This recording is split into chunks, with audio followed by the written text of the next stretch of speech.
had some difficulties earlier. Like I just said on the end of the session, it's a lot of work goes in on doing this. People are to be commended that, as I mentioned, that work on this. And, it's not easy. Okay. The session that you heard today was the second one. The first one I did Monday, it didn't, it was no sound. I had to do it over again Tuesday. Okay. So that's the kind of work that goes into it. But again, it's all y'all, right? So we have to, stay focused and, keep our thoughts all about the Most High, because it's a lot of things, to deal with. As I know all of you, we're not the only ones dealing with things. All of you out there are dealing with things every day too. And that's why I've said time and time again, we got to stay focused. We've got to read, study, pray, and do. Now, again, this is February the 6th, 2016, and I do my best always to, make these dates known because, we've run into problems with these dates, here lately, and I'm gonna touch on that in regards to that, before September 2016, because we were looking at some things last night because of some things that just were brought to my attention here the other day, and I'll go into that in a little while, and those of you listening to the session today, that heard me say, or if when you do listen to this again and you heard me say it was in the book of Ezra that different ones didn't know their genealogy when they came back with Ezra, I was wrong. It wasn't the book of Ezra, it's the book of Nehemiah. It's like 13 years difference in their returning to or coming to Jerusalem. Back there, Ezra came back in 458 BC. Nehemiah came back in 445. But it was in the book of Nehemiah, chapter 7, the 61st to the 64th verse, where it tells you that it was during that time that different ones didn't know their genealogy. So you could see the light steadily going out more and more and more, until it was totally out, and again, it was to be totally out for those 2 days, Hosea chapter 6, or 2,000 years. Now we're in the awakening, and more and more of us are awakening. As this session played, I was on the phone with a first-time caller, this sister, and we talked for a good little while, and it came, out. And she agreed that, she definitely has to go into the book and actually read it for the story that it is, and get her mind around it chronologically. I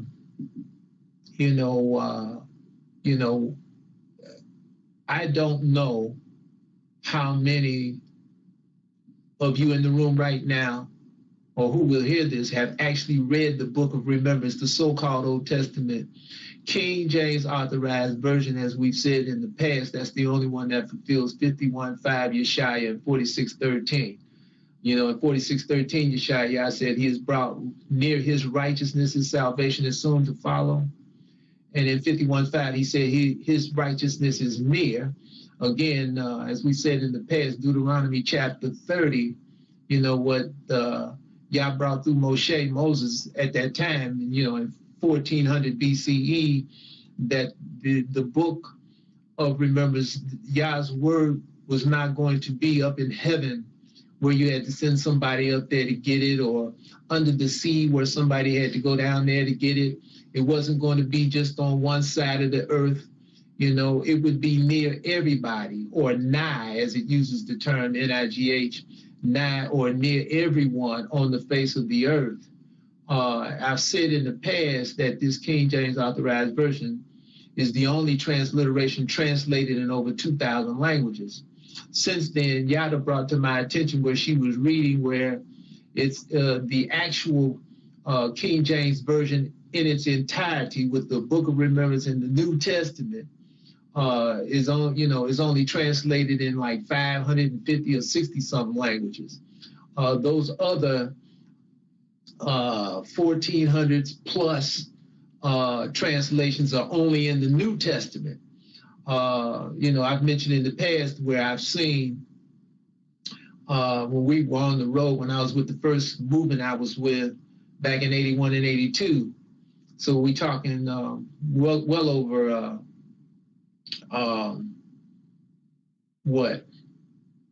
30 years ago, that I used to see in some of these motor inns, hotels, they would have the Gideon's version with the so-called Old and the New, but then they would also have just the New Testament with Psalms.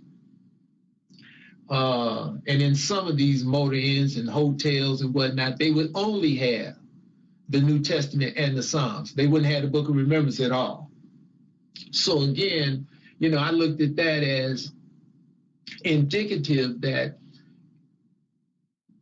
the word is being attacked, and Esau is trying his best to systematically get rid of the word, okay? I'm pretty sure it wasn't the last session, it was the session in December where I read the article, some of you possibly remember it, about some of these hotels and some of these, college campuses. They've got these movements going where they don't want, the quote unquote Bible in any of these hotels at all, or motor inns, because they're going against it from, it's a violation of separation of church and state. And they're trying to get it removed totally. You see what I'm saying? So, just like it's, we've talked about before and brought out how it's an attack on the history. And, I've bore witness to this over the years. It's an attack on history, to get rid of, delete historical data to where the people don't have access to it. Again, this is illuminated Edomite because he knew that, we would be awakening. He knew that we would be going back historically to substantiate and confirm this book. Again, this is what we see in Jeremiah chapter 23, right? And chapter 30. In 23, as we've said in the past, it says, in the latter days, we will consider it perfectly. In chapter 30, it says, in the latter days, we will consider it. But basically, it's saying the same thing, right? And the only way you can consider it perfectly when you're reading this book is to substantiate and confirm all that we can, because there's certain things, like I said in the past, I think I said it on this session about Nehemiah coming with the book of Daniel when he came back the second and last time when Artaxerxes cut him loose. As I said in the past, I haven't read that anywhere. I just know he had that book of Daniel. Okay, again, because without the book of Daniel, it's a big hole in the picture. Big hole. Okay, and that's the only way, the way, Yah has shown it to me, way I see it, that Malachi chapter 3, verse 12, 13, 14 verse, what it's alluding to there, what those of the children of Israel who were still in around the land at that time, and we're talking around 425, 424, 423 BCE. That's when Yah raised up Malachi, the last prophet, up until today.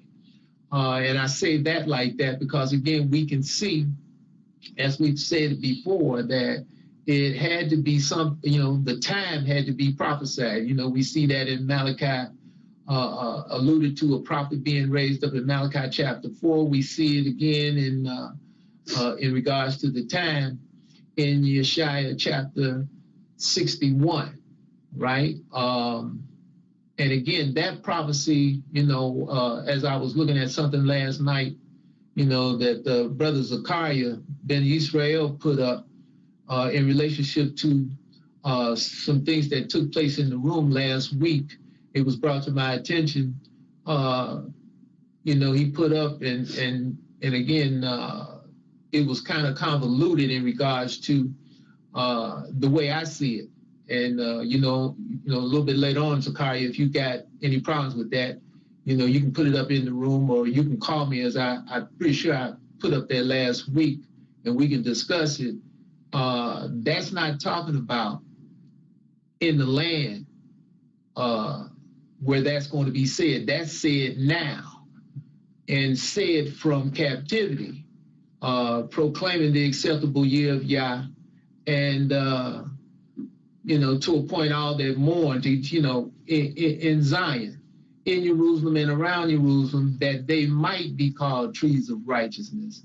Again, quite naturally, these things have to materialize. And as I've been saying, May 1993 is when the so-called Palestinians actually came back.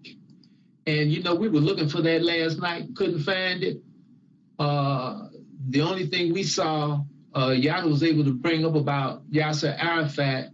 He came back, they say, on what we were able to bring up yesterday, June 26, 1994, or July 1st, 1994, difference of about 5 days. They say that's when he came back. Now, I can't remember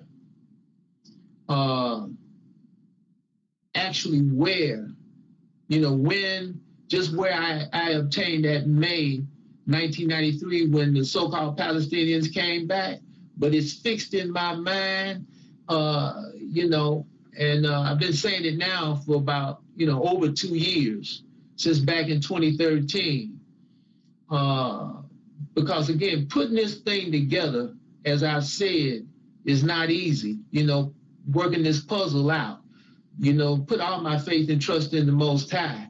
And with that, you got to, examine these pieces that you get, because just like the brothers, I saw what you had up, Zakaria, what you put up, about the brothers coming back to the land in 1967. I'm pretty sure that's what you had on there, what you wrote. But see, that's not correct either. They didn't come back to the land in 67. They went to Liberia first. And if I got that wrong, you can square that up later, but I'm pretty sure that's how you had that, what you had printed up. They went to, I know 1970s when they came to land, right? You understand that that's the official date. They went to Liberia first, and then they trekked on and went toward the land in the latter part of 69, and they got there. If you go to their site, any of you, and there's some of you in the room right now that used to be with them, as you've told me, if you go to their site, they're going to say they came back in December 1969. But as I said in the past, it wasn't until around February, March of 2010, when this brother Eliado called me, who, as he told me, was with one of the groups here in Chicago, 2 groups that had come together. He was with one of them. Before those two groups came together, they studied basically under who was called Prophet Casey or Brother Casey back then. One of the brothers that I told you that I studied with later on, Ben Israel, who set up the first movement that I was part of, Fifth Dynasty International Jerusalem. He studied it, in those same groups in that same class. Now, Eliado told me, gave me the insight on how those 2 groups came together, how Ben and me became basically the leader of those 2 groups. Like I said, I knew a lot prior to what he told me, but what he told me filled in a lot of things, or had filled in a lot of gaps, a lot of in-betweens that I didn't know. And the main thing, per se, that he told me that I didn't know was that when the brothers in December 1969, when they got up to the border of Israel, Ben-Ami dressed up 39 of them as Ethiopians and sent them over into the land to secure a place, which they set down in Dimona, and then the rest came over as Israel in January 1970. And that has been substantiated again through this Sister Zipporah that I saw here in Chicago on this Muslim show back here a few years ago, about 3 years ago. I saw an interview with her about 2011, 2012, right in there. We got it taped here. I haven't looked at it in a while. But as I listened to this interview with this Sister Zipporah, which she's been on Mahalea, Diary of a Revolutionary site before. But it was on this show here in Chicago where she talked about how they went over into land. She was talking specifically about herself and her family, and how they went over into the land as, Israelites in January 1970. She was like 8 years old.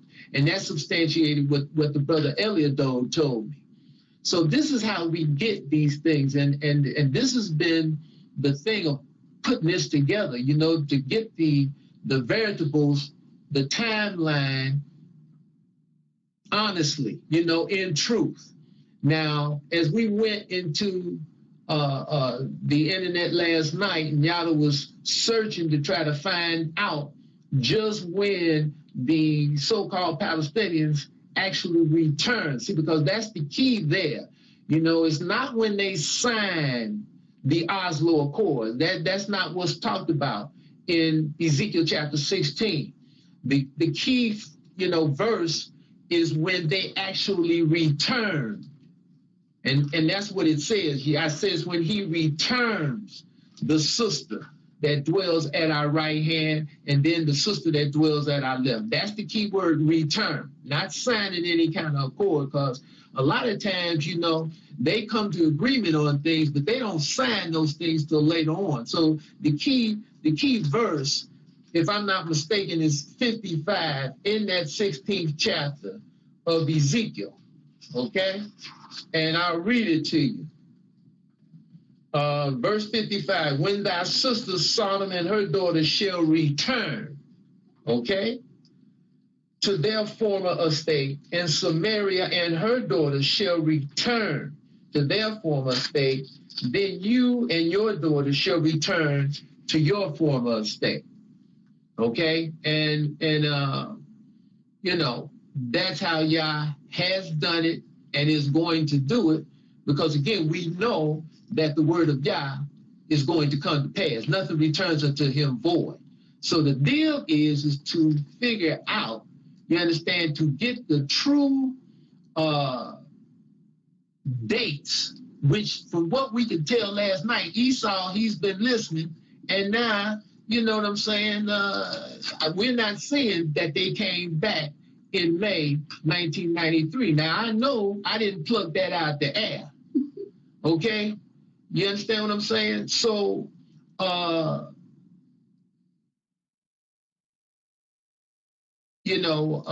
see what you got up there, you really, but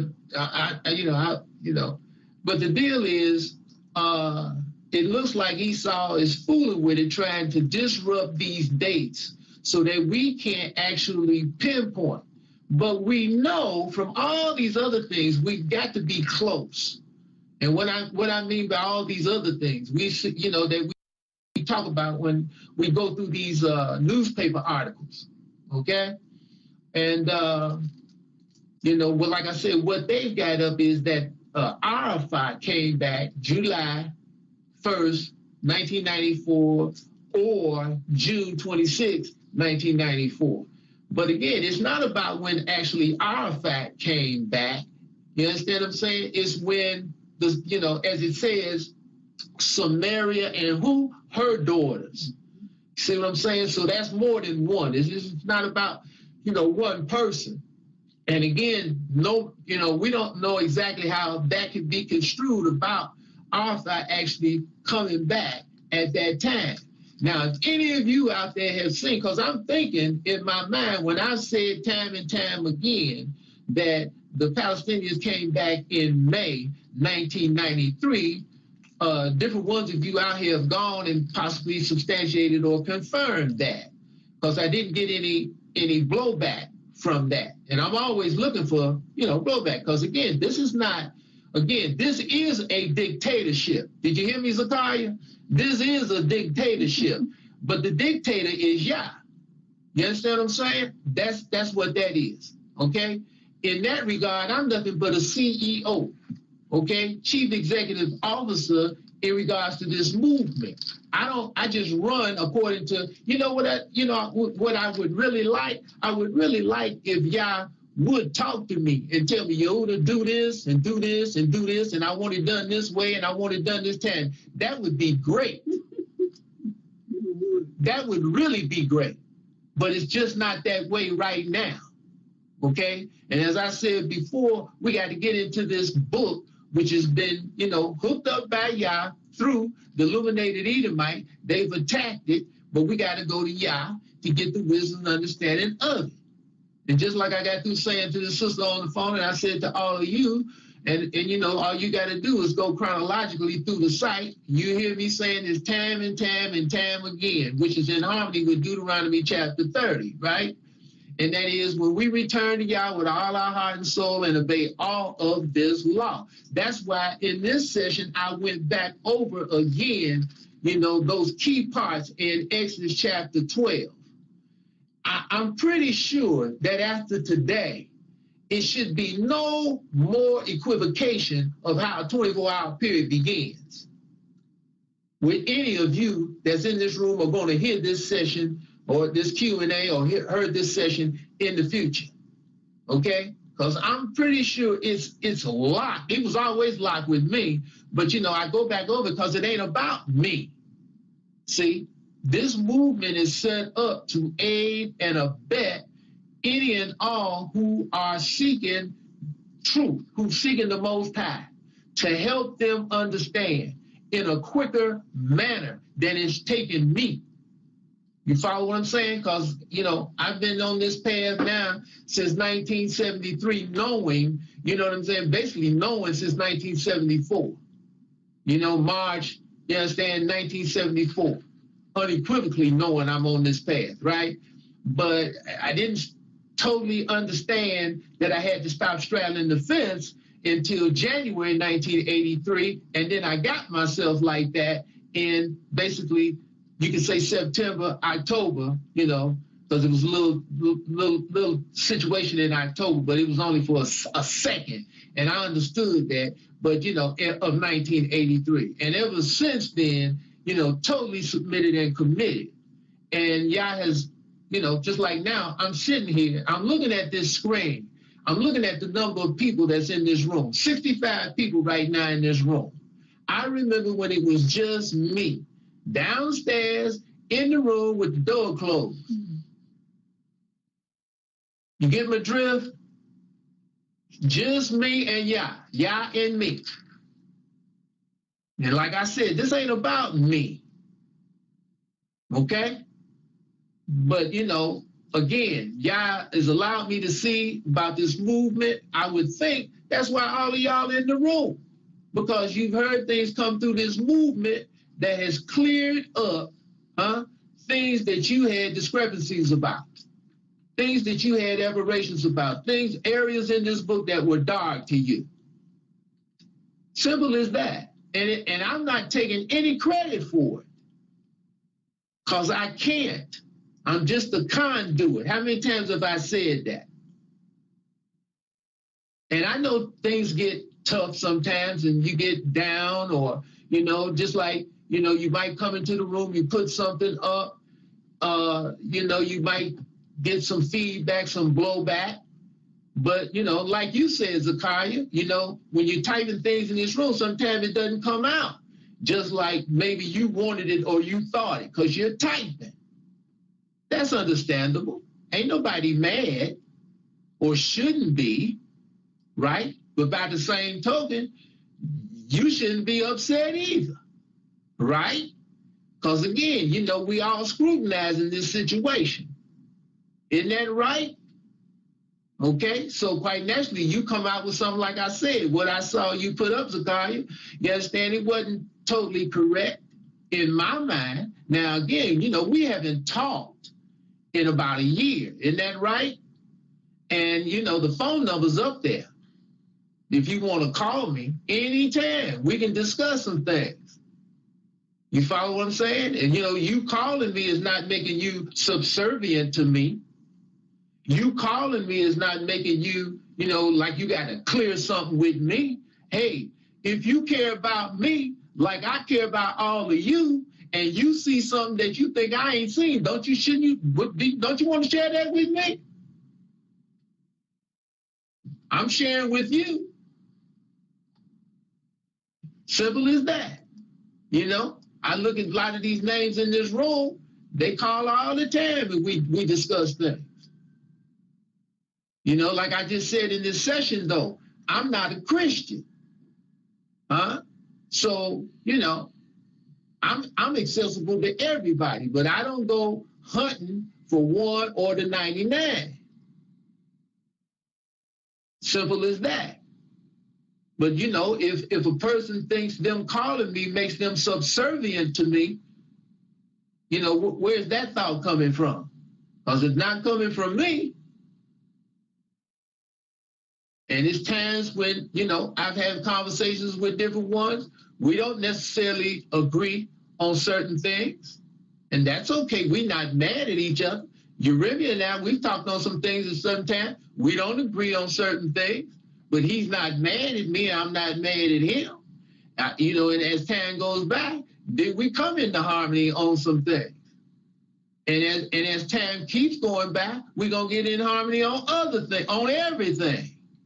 Because the deal is, what does Yah say in Jeremiah chapter 17? He tries the heart, the reins of the heart, to give everyone according to their, as I just said in this session, I've said before, their desire, their ways.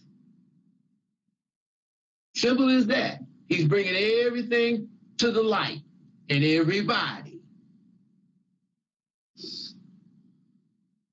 Because I can't make anybody understand. I'm doing all I can to be on that plane when it leaves out of here. And again, Esau, he's doing everything he can to keep us from getting on that plane. But to whatever he's doing is to no avail. Isn't that what Yah says in the back end of 54 Yeshaya? He said they surely gonna gather together against us, but all who do is not of him.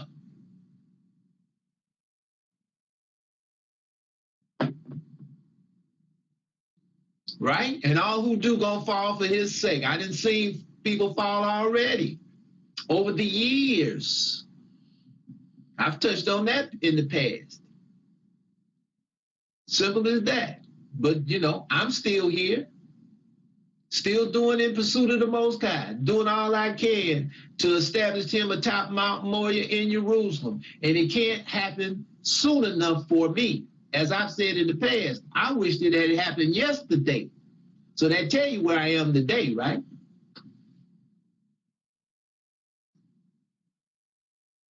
Simple as that, right? Not refuse to be deterred, refuse to be turned around.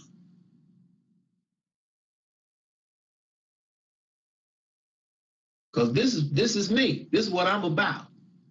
And I know many of you, not all of you, are about the same thing. You had the same desire.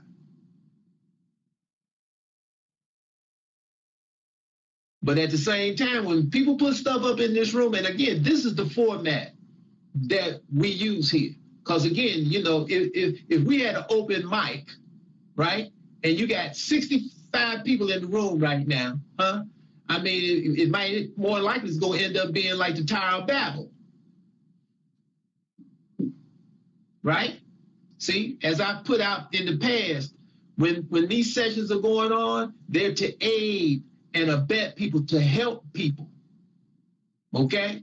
That's why I've said in the past, you know, when I saw it was a lot of babbling going back and forth in the room. You follow me? You need to chill that. Now, if you know, any of you, you know what I'm saying? Like I saw Zachariah said he would like to get to know people in this room, how they got to this point, then Zachariah, you should put your telephone number up in the room, and anybody in the room now, they can call you, and then y'all can have a conversation about that. See, but this room, it's been set up this way from the beginning. This is how we've dealt with it. And it's an instruction, a room of construct and instruction. And again, anybody that has any problem with things I said, and those of you who've been in this room for time and time again, you know it's people who've come into this room, okay, that have had problems with certain things that I've said. And I've dealt with it, okay? Simple as that. And again, like I said, I'm not mad at any of them that disagree with me, because I look at it that, you know, they just didn't understand. You know, just like that conversation with the person I alluded to in this session, that all of you, more likely, just about all of you, if not all of you, have heard. Okay, that 4-hour discussion about, you know, how does the 24-hour period begin? You know, about the Passover, about the Feast of Unleavened Bread. Okay, about chicken and turkey and cow's milk, whether they can be eaten or not. See, but again, you know, people say I'm adding, but again, you know, if I, you know, just like I was just talking to the sister, and she wanted to know, you understand, about the situation about Esau, you know, in part of the conversation, and about the blessing that was put on him. And as I put out in the past, what did I say that Esau took out of the book? He took out where Isaac said to Esau, the original Esau, you know, one day you're going to get the dominion. You're going to break your brother's yoke off your neck.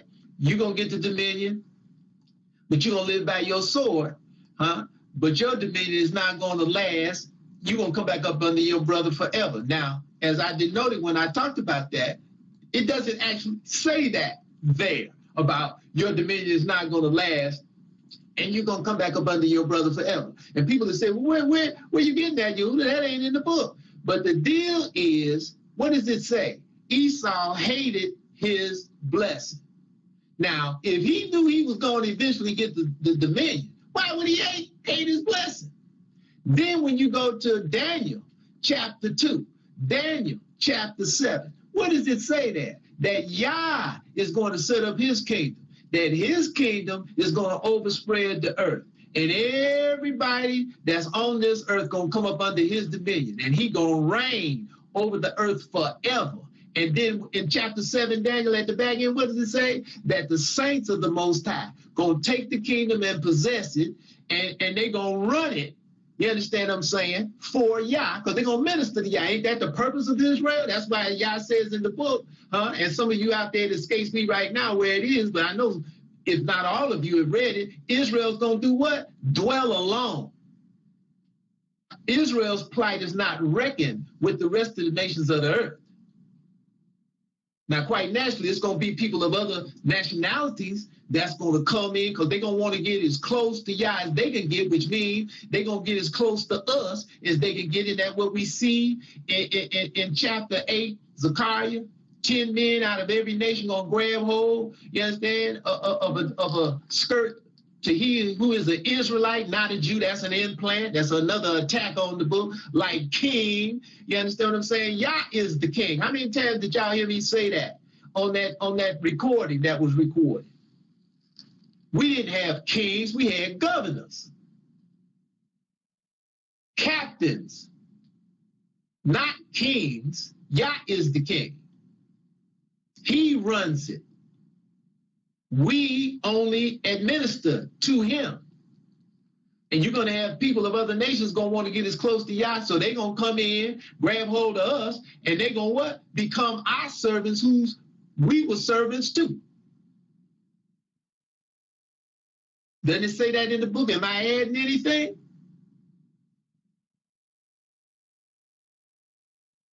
Plus, you know, the elite of the earth are going to serve us.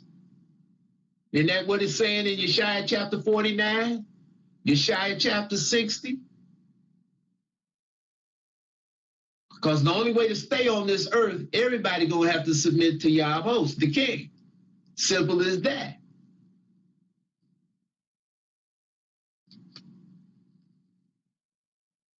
So again, you know, at times we have disagreements. You know, that's okay. I just said in the past, disagreements are healthy. You know, but you don't disagree just to be disagreeable. And again, as far as the time frame, you know, in regards to going back, Exodus chapter 12 has nothing to do with that. The time frame, again, is Ezekiel 16 is what's laid out there, you know, how Yah's going to bring us back. And again, that last verse in chapter 60, Yeshaya, that's how I see it. Yah said he's going to hasten it. But in order to get those proper, you know, navigational tools, those proper variables, we got to know the exact time that those who come forth out of the waters of Yahudah, chapter 48, Yeshaya, the first 10 verses, as it says there, when they were brought back, Sodom and her daughters. Again, you understand, Yeshaya chapter 1, Yah refers to Yahudah and Jerusalem as Sodom and Gomorrah. Does he not? So when you go to Ezekiel 16 chapter, it's definitely, you understand, it's talking about Jerusalem primarily. That's who it's talking about. Because Yah is talking about how Jerusalem was created. Is it not? And when he created Jerusalem. Is it not? It wasn't until he brought us out of Egypt. He created Jerusalem. That's why when you go to Deuteronomy chapter 33, and it's running, know why that is, I guess Esau just left Simeon out. All right? But what does it say when it gets to the tribe of Levi? When all the tribes of Israel were gathered together, Moses was what? He was governor. They got king, another misrepresentation, but he was governor, was he not? And Aharon, his brother, was the high priest, was he not?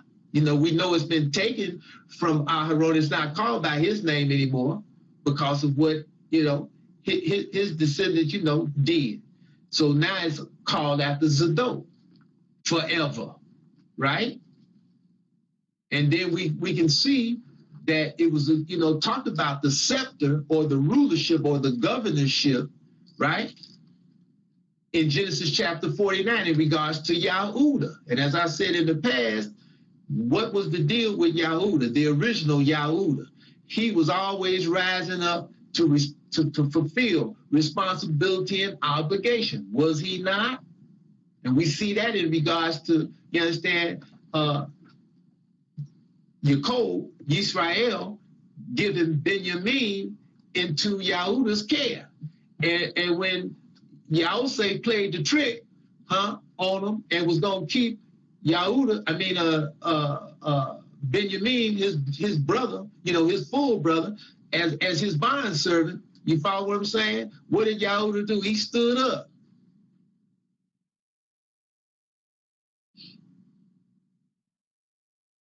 Did he not? And took responsibility and said, hey, fulfill this word he had with his father. Don't keep him, because if you keep him, our father's gonna die. His life is bound up in this boy. Take me. I'll be your bond servant for the rest of my life.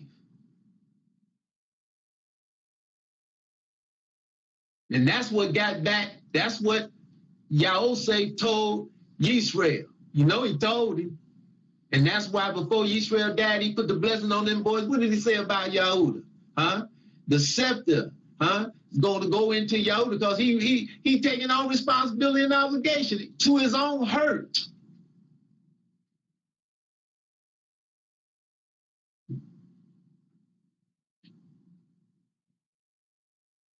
Think about that. See, and then we see it again, right? Don't we see it? You follow me? Because in that 49th chapter, Genesis, doesn't it say that the scepter would depart out of Yahudah when Shiloh came? And again, we've talked about that. When Yah was set up at Shiloh at the first, like it says over there in Yeremiah, who was governor? Yahushua. What tribe was he out of? Tribe of Ephraim. So when did the scepter come back into Yahudah? With David. And that's when Yah was established in Jerusalem forever. Just like it says in 1 Samuel, right? In chapter, was that chapter 2? When Eli, Hophni and Phinehas, Eli allowed his sons to do whatever they wanted. So Yah, you understand, through Samuel, Hanan's son, that she, you understand, when Yah gave her a son, she kept her word and gave him to the Most High. And Yah came through Samuel, right, and told Eli, you follow what I'm saying? You done set yourself, set your sons before me. See, and in doing so, set yourself before me. So I'm taking your whole seed out of the priesthood, and I'm gonna do what? I'm gonna raise up a faithful priest that's gonna do what? Walk before mine anointed forever. That's the two other parts of Jerusalem. You understand? The priesthood had already been established in regards to the Levites. Now Yah's talking about what? He's talking about a faithful priest, and he's talking about the governorship. And that's the arm of Yah, those three entities, as we pointed out in the past. And now it's time for the Jerusalem movement to go back. Quite naturally, Esau's trying to discombobulate us. I'm going to have to go back in some things and see if I can see, just how that made 1993, if because I know, like I said, I know I didn't grab it out the air. You follow what I'm saying? But, got so much stuff here, I'm going to have to go back and go through it. So I got a plethora of stuff here, so I can maybe go back and maybe I can find it, okay? Why I've been saying, because the way I understand it, that's when they actually came back. You follow what I'm saying? For the first time in many, many years to the land, because they had been wonders amongst the nations, the PLO, the PNC.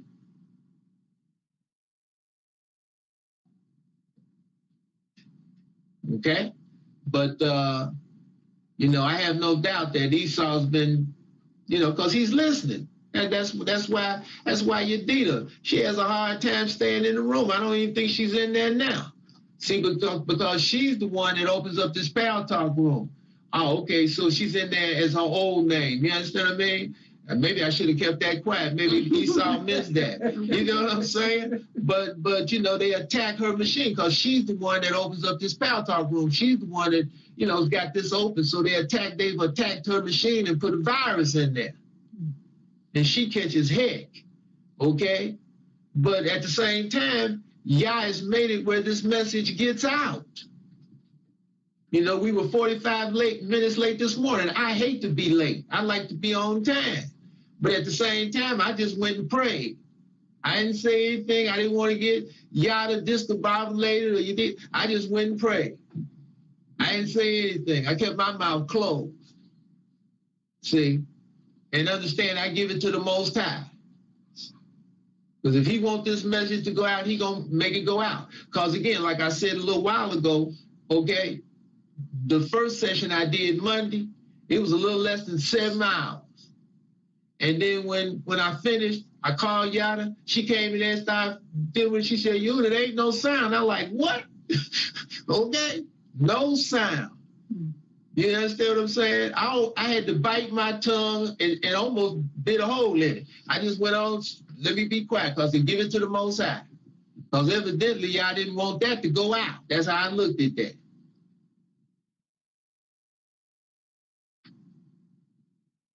And so I just set my mind, okay, I'm going to do it again tomorrow. Went and prayed, ate my dinner, went to bed, said my prayers, went to bed, woke up that morning, said my prayers, and I got a decent night's sleep, and, woke up, went to bed with it on my mind, woke up with it on my mind. This is a lot of information. We do our best to get it out to all of you where it will aid you, where it will help you when you're reading the book to understand it better. Where, like I said a minute ago, where it's not going to take you as long as it's taking me. And I'm still learning. And again, we all are learning. You know, like I said on this session, Yeshaya chapter 28, right? Line upon line, precept upon precept, here a little, there a little. At times you get confused. That's the snare that's talked about there, right? You get turned around. You go, you know, you take the wrong path. Sometimes you fall backward. This is a brother, I was just telling the sister I was on the phone with, okay? You know, it's 3 brothers, you know, that have called me here, 2 of them in prison, right? One in Indiana, and when he hears this, and they listen in the joint. One in Indiana, when he hears that, he gonna know who I'm talking about. He just called last Sabbath. You know, he been calling on and off since, 08? You follow me? But he got caught back up. And he told me, and he knows we understand, we'd already talked about it years ago. See? But again, you know, you try to do these things that is not in harmony with Yah, it's not gonna benefit you. That's what I learned. That's what I came to understand in January 1983. You know, it's things that I can't even talk about now. You know, you dealing them know, you know, when we get home and we up there on that hill, then I'm gonna, you know, I know this, and now you're gonna tell us some of the things you couldn't tell us back then, and I'm gonna tell you then. You understand? But I can't tell you now, because Esau listening. And it might be a statute on it, but see, why even go there? You know what I'm saying? Simple as that. You know, that's how come I know these things don't work. Been there, done that. Don't work. You either with Yah, he's either the you understand, the king, he's either running everything or he's not.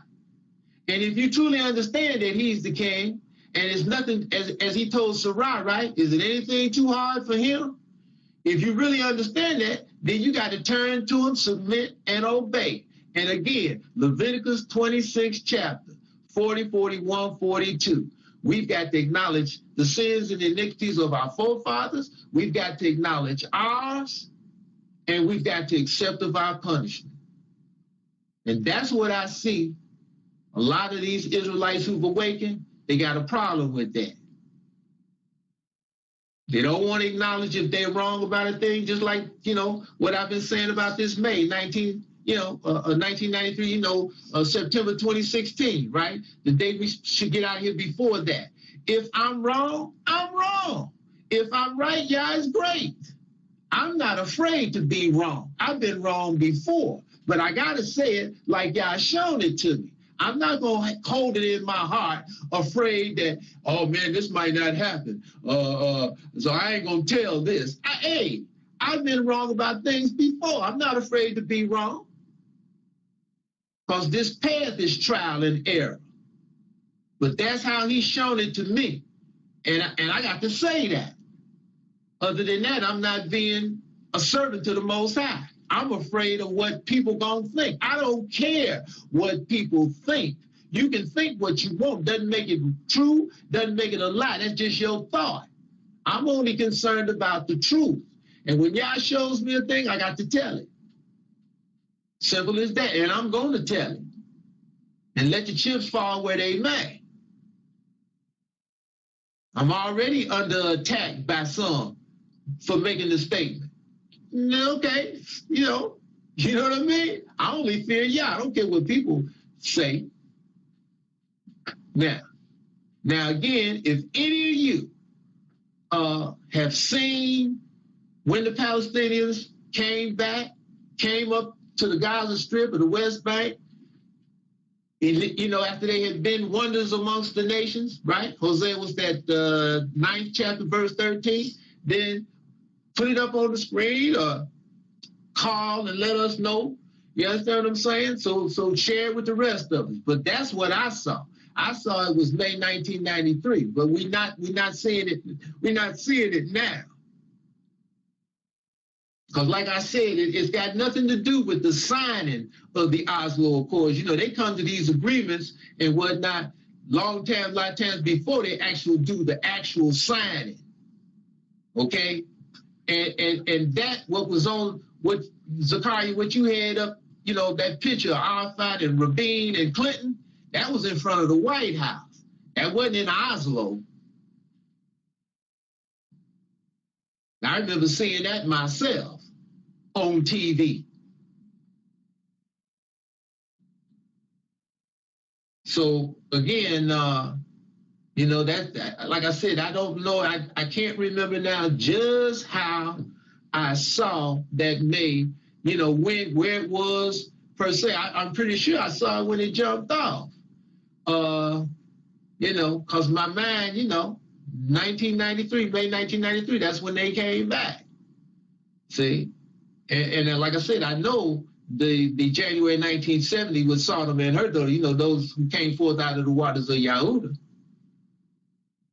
Okay, so we gonna see. See, because I'm not shaky about it at all in regards to, like I said, being afraid or that it ain't gonna happen. That don't bother me one bit.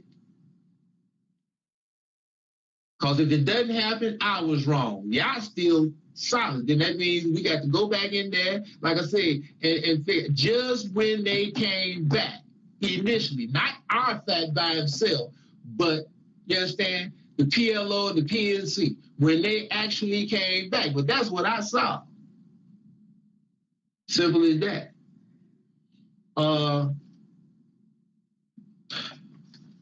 You know, because again, I was thinking as this session was playing, you know, like I said, in this session, I've said it before, you know, I just found out about the bee being unclean and the world flat, the earth flat, stable.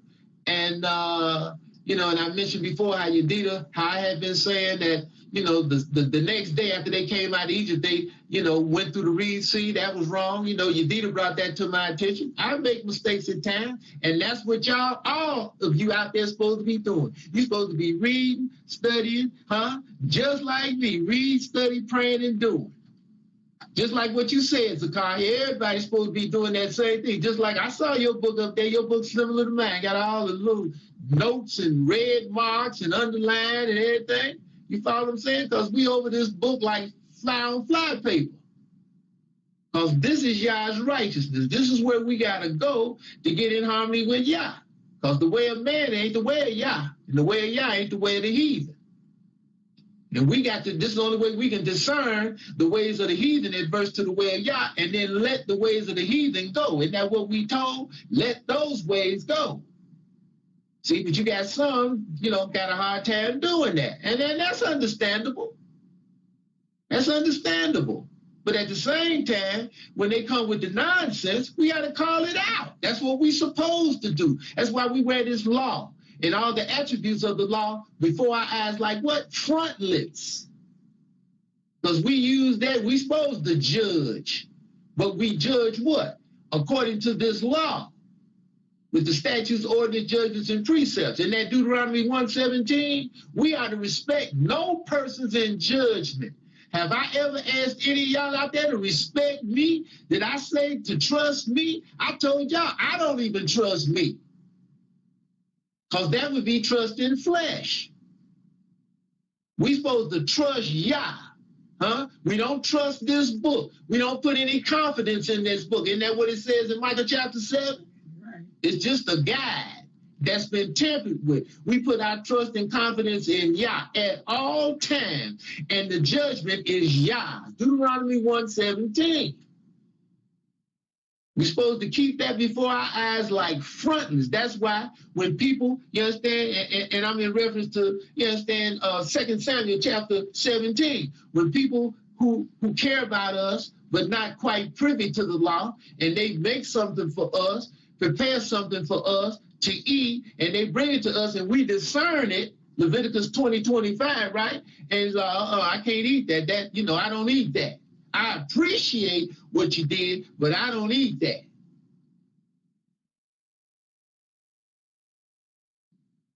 See, just like I talked about the sister years ago back there in '87 that made the catfish. I didn't know, you understand? She said, I know you don't eat meat. So I made you some fish. I was so hungry.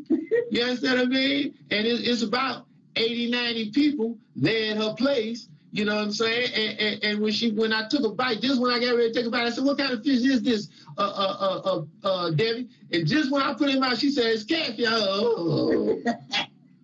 Okay? And don't think I didn't reproach myself later on. I should say, well, I can't eat catfish, but I did. You know what I'm saying? I didn't say that then. I was looking at it in the sense of, didn't want to hurt her feelings.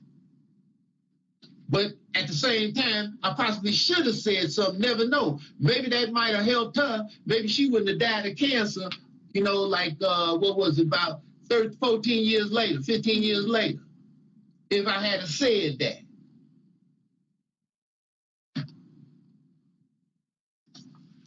It ain't got nothing to do with feelings.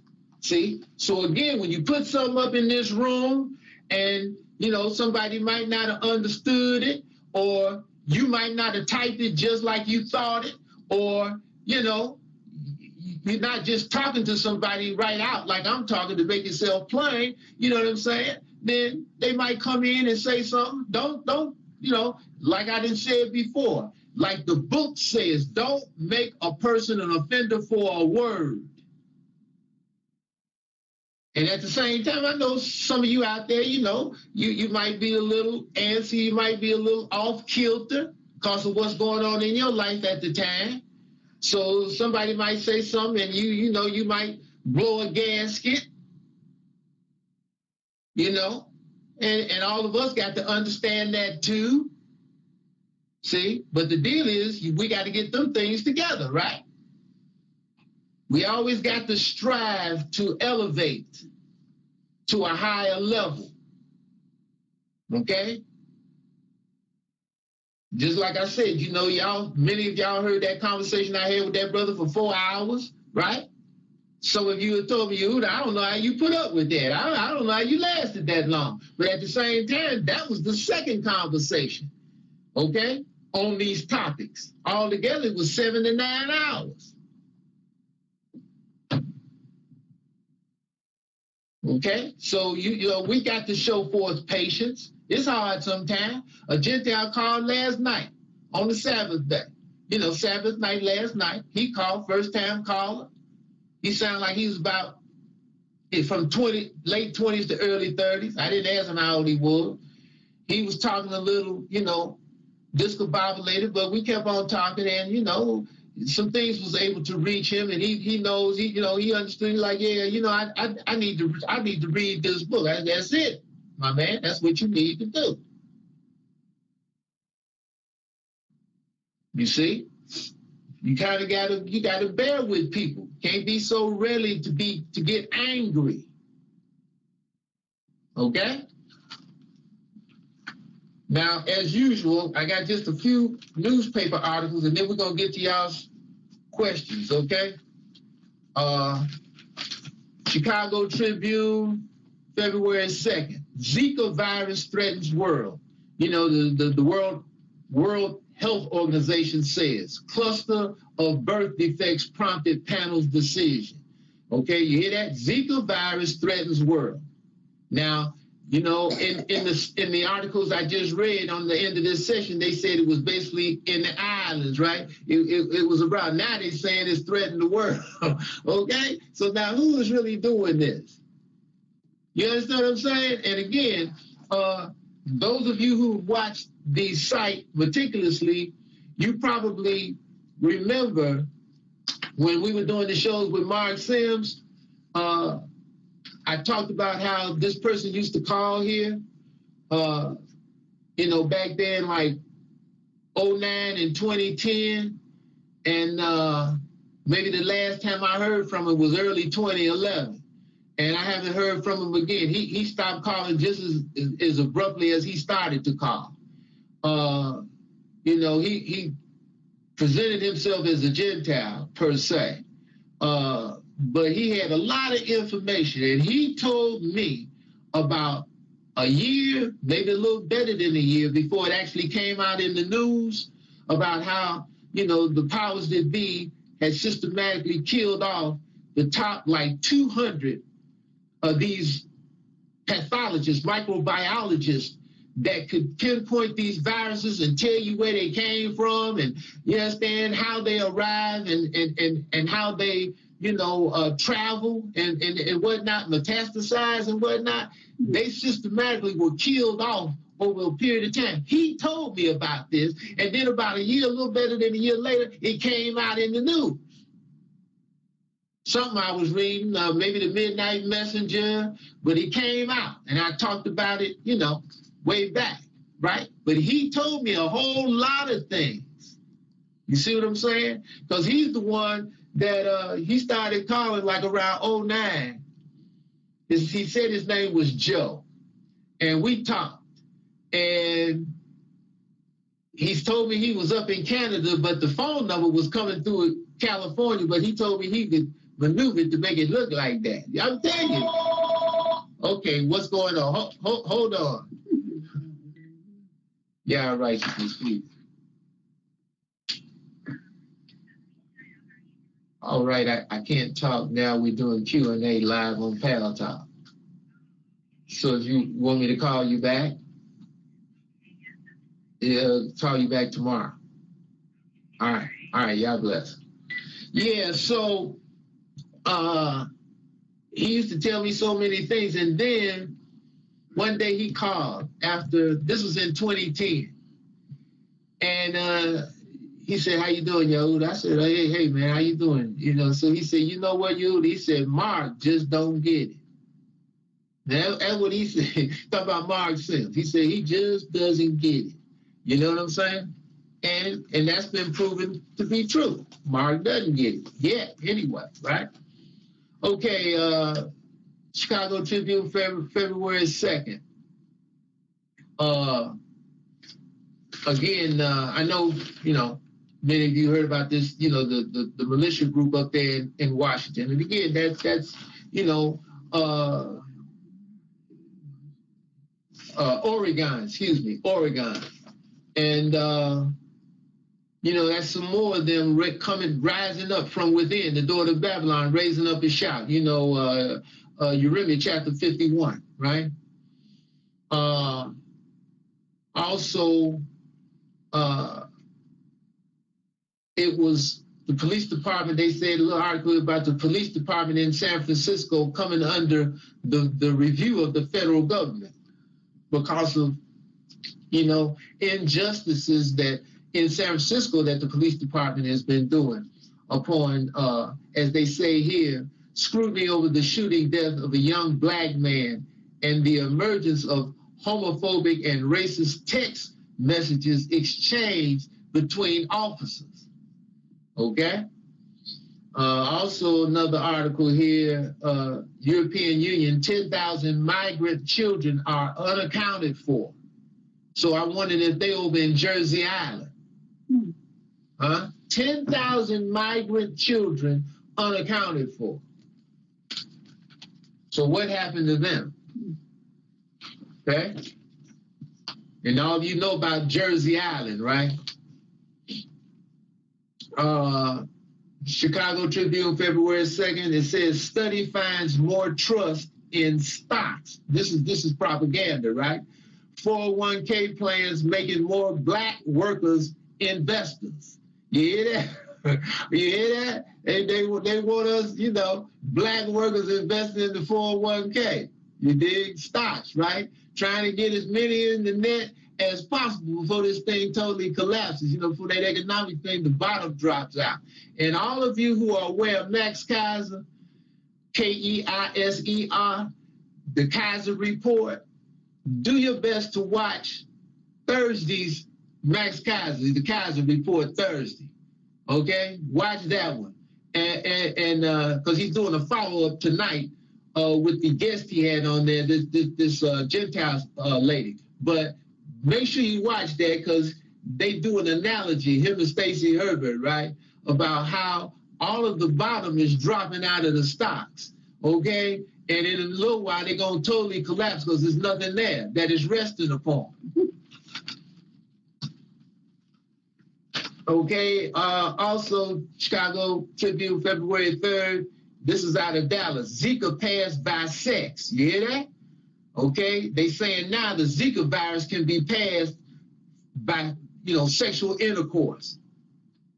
And they say the case first infection, from sexual transmission in U.S. in this cycle.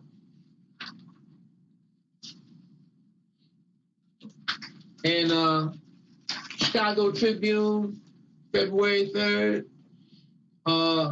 Army Marine Chiefs register women for draft. They talking about registering women now for the Army for the draft. Okay, now that's over there in your review. Chapter 51? And your mighty men are going to become like women. All right. Also, Obama to propose $3.4 billion for military in Europe. Okay, the Obama administration will propose quadrupling what it spends on troops and training in Europe as part of the accelerating effort to deter Russia. Now you got all deter. Okay, y'all just say this deter. Excuse me, that's another. I got my English master sitting here. All right, to deter, right, Russia. Now again, you got all of these poor folks. You got all this economic here in America, right? But they sending out billions of dollars for soldiers. And again, that's in chapter 50, 51, you read me too, right? About how they abundant on many waters, with their troops and whatnot, right? Soldiers.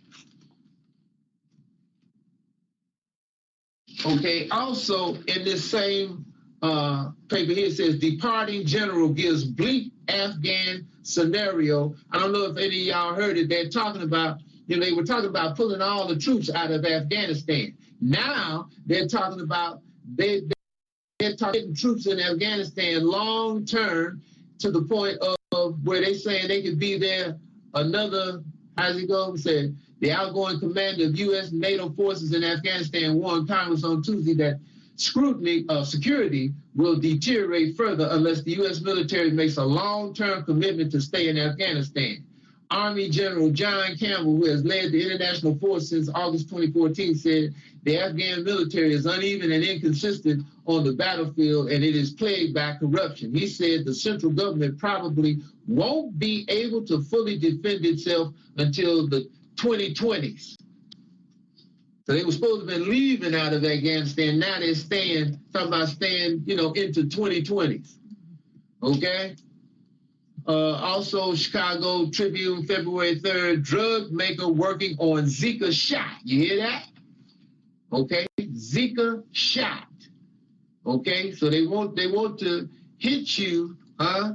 You see what Malka 34, which is your you see what she put up about the depopulation, Zika virus funded by Bill Gates. You see that? And a little bit above that, Yaz Will put up the U.S. owns the patent to the Zika virus since the 70s, just like Ebola. So they're going to make money while they kill you off, right? And again, put the scare into you to go get the shot.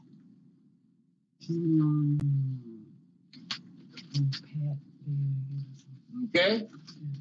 And Chicago Sun-Times, February 4th. Zika outbreak forces change to blood donation policy, right? And reckless loan settlement cost Wells Fargo $1.2 billion. Again, nobody goes to jail. They're supposedly paying a fine of $1.2 billion dealing with the subprime loans and FHA loans, all that stuff, housing and whatnot. You know what I mean? Sucking people into the federal housing loans and jacking them up and messing them around, right? So they had to pay supposedly $1.2 billion fine, but nobody went to jail. That, again, supposedly. And again, all of you I know have heard about the Flint situation and the water situation, right? Chicago Sun-Times, February 4th. Flint's poisoned water tells sad American story. I mean, this is a big article, but it's horrible. You know, I mean, what they did and have done to the people in Flint, Michigan. And again, this is the attack, okay? And most of Flint is Israelites. You got some Gentiles there, but most of Flint, Michigan are Israelites, okay? And that's in this article too. I mean, it's really horrible. I mean, this went on for like 21 months since back in 2014, and they knew what they were doing, okay? They knew exactly, and then they try to, as I said in this session, they try to throw the weight on one of us who they made a manager, okay, this Darnell Early. He's so upset, he wouldn't even come to the hearing. He said he wasn't even talking. He's so upset. But again, like I intimated in this session, and I've intimated it before, they put us in positions when they're gonna do these dastardly things so that they can turn around and blame it on one of us. Like I said, where is Ray Nagin? He locked up. And they saying he got to make restitution a little over $500,000. How much time did Ray Nagin get? I think, 12, 13 years? Where's Kwame Kilpatrick? You see what I'm saying? Locked up. That's what they do with us. They put us in these positions, and then, you know, we got a foot on the banana peel. And then when they ready, they pull, you know, they steal money. You understand what I mean? It goes to a lot of them. They don't go to jail, but the one that they put of us up there, they end up going to jail. Now, there is no equity any kind of way in this system. And the ones of us who think they, you know, you understand, up there with the elite, you know what I'm saying, inside the house Negro, they just using you. And you ended up, you're going to be, you know, in between the crosshairs. You going to jail, you know, when the hammer falls. And they blame everything on us, like we got some power, like we gonna make some decisions. You know what I'm saying? They just put us in a position just so we can take the fall. And time we realize it, like this Darnell Early, it's too late. You know, they didn't got you, you know. He's upset. He's upset. Did he quit? Y'all just said he quit. Yeah, I guess he did. Yeah, but you know, this Governor Snyder trying to blame it on him. You know, I tell you, boy, it's ridiculous. In Chicago Sun-Times, February 4th, the teachers union here in Chicago yanks funds from bank in protest because they upset, you understand, with the Bank of America because, you know, they getting ready to pull the rug up out of the, you know, from up under the teachers here in Chicago. All right? Rahm Emanuel, the Edomite mayor that, you know, I talked about back in 2008, who used to be chief of staff with Barack Obama. I talked about him then. His daddy was an Irgunist terrorist organization. All right? You understand? Rahm Emanuel worked for the Clinton administration back in the early 90s, and he was, you know, representative downstate Illinois. And they threw him, he's the one that attacked our communities here in Chicago. And to show you how these average Negroes here, you understand, in Chicago don't understand what's happening, 57% of them voted for him in the election to be mayor. They put him in. He wouldn't have been mayor if these Negroes don't vote for him, and he's the one that cut their throat, you understand, back there in the 90s when Clinton was president in his first term.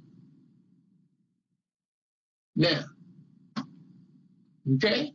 In darkness, got eyes open, don't see, got ears made heavy, can't hear, got a heart and can't understand. And they getting ready to start, you know, laying off plenty of teachers here in Chicago. Because what they want to do is break these contracts that they got with the teachers union. And the only way they can really do that is to allow the Chicago public school system here in Chicago to go bankrupt. And once it goes bankrupt, then the governor can take over, and then all these contracts that they had will be null and void. And last one is Chicago Tribune, February 4th, right? Bottom line, and I want all y'all to hear this well. Bottom line, double check those deposit slips. Chase, other banks may not fix errors within $10 unless customer reports it.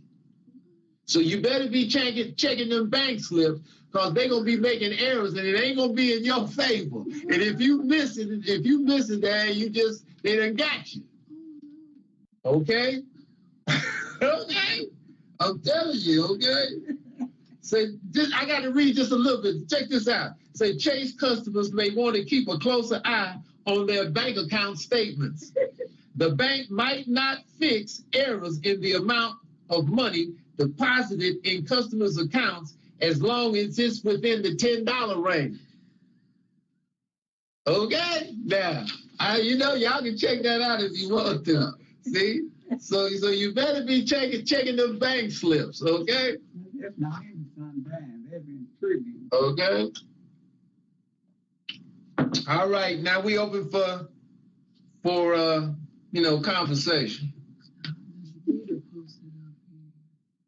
Okay, we see Yadida Malcolm 34. She said, looks like the Zika virus may have been spread by genetically engineered mosquitoes that were released. I have no doubt. You know what I mean? That's what we talked about in the past about these movies, Contagion, Outbreak, telling you about these viruses that was coming, so that when they actually do this, you won't be surprised. Oh man! And then you be running trying to get a shot, and they're ready for you with the shot. You know what I mean? If the mosquito don't get you the shot, okay? And again, I just direct you to Yeshaya chapter 54 at the back end. What did he say? Yeah, what did y'all say? They gonna surely gather together against you, but all who do not is not for me, huh? And all who do shall fall for thy sake. For I have created the smith that blows the coals in the fire to bring forth the instrument to destroy. They created the waster to bring forth the instrument to destroy. No weapon formed is going to hurt us. Now again, what do mosquitoes, even the engineered ones, what do mosquitoes generally do? They hit those who's doing what? Eating garbage, eating pig, eating catfish, eating chicken, eating turkey, eating unclean things. That's what draws the vampire mosquito to your body. So if you're not eating them unclean things that's coming through your pores, drawing the mosquito to you, they're going to bypass you. Now, so all y'all, what's next? Depopulation is common these days. Okay, that's not it? All right. Excuse me. What's next? Okay, Othniel ben Yisrael, peace, brother, to you too. According to Zerubbabel, is Pedaiah, 1 Chronicles 3:19, his father, or is it Shealtiel, Ezra 3:2? Okay, again, Pedaiah did the law of the Levirate. He was the brother Shealtiel. Shealtiel evidently had died. Okay, and so Pedaiah did the law of the Levirate and raised up seed to his brother. So Zerubbabel is of the seed of Pedaiah. But see, both Pedaiah and Shealtiel were the sons of Konya, Jeconiah, or Yekonia, right? So you understand, he's called by the seed, by the name of Shealtiel, even though Pedaiah is really his father. But, he did the Levirate law, okay? But nevertheless, he's of the seed of Konya. And what does it say about the seed of Konya and Yeremiah? No seed of his would prosper on the throne of David again.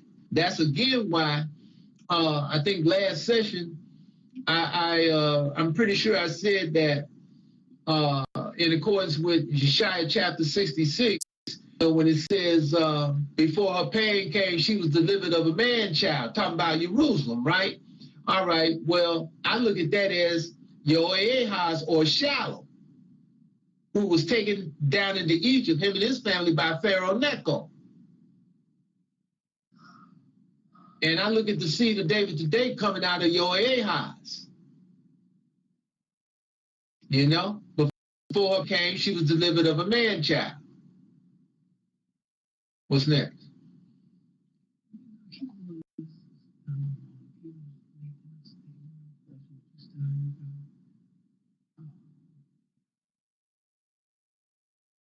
We're looking. Depopulation is coming. Okay, again, y'all's watching peace, y'all. Depopulation is coming these days, and it's coming from every direction, right? But again, this is in harmony, with what Yah is in the process of doing. Consuming and getting rid of iniquitous and the wicked from the face of the earth. That's what's going on. Because when the dust totally settles after the last battle, everybody that's left on this earth gonna be totally submissive to the Most High. Like it says in Yeshaya chapter 13, Yah is gonna make man rarer than the finest gold of Ophir. Now, ain't gonna be that many men compared to the males that's on the earth today. Not gonna be males left on this earth in regards to the ones that's left on the earth today, that's on the earth today. Again, we've denoted the past, Yeshaya chapter 6, right? It's only going to be 10 out of every 100 Israelite males that's going to come back Most High. 90% of the males of Israel are not coming back to Yah or coming to Yah. Yah say he going to bring back a tenth. It's only talking about the males there. It's not talking about the females. A tenth. So you understand? 90%, 90% of the males of the children of Israel. Now that's just Israel, the males of Israel. That you go to Ezekiel 38 and 39th chapter. Doesn't it say there that those nations that come against us in the last battle? You understand what I'm saying? What did y'all say? He's only going to leave a sixth of them. 5/6 of them, is going to be taken out. And he's only going to extend their days, how does it say it? A season at a time? I don't know how long that is. It looks like 1,000 years. But I don't know what a season is.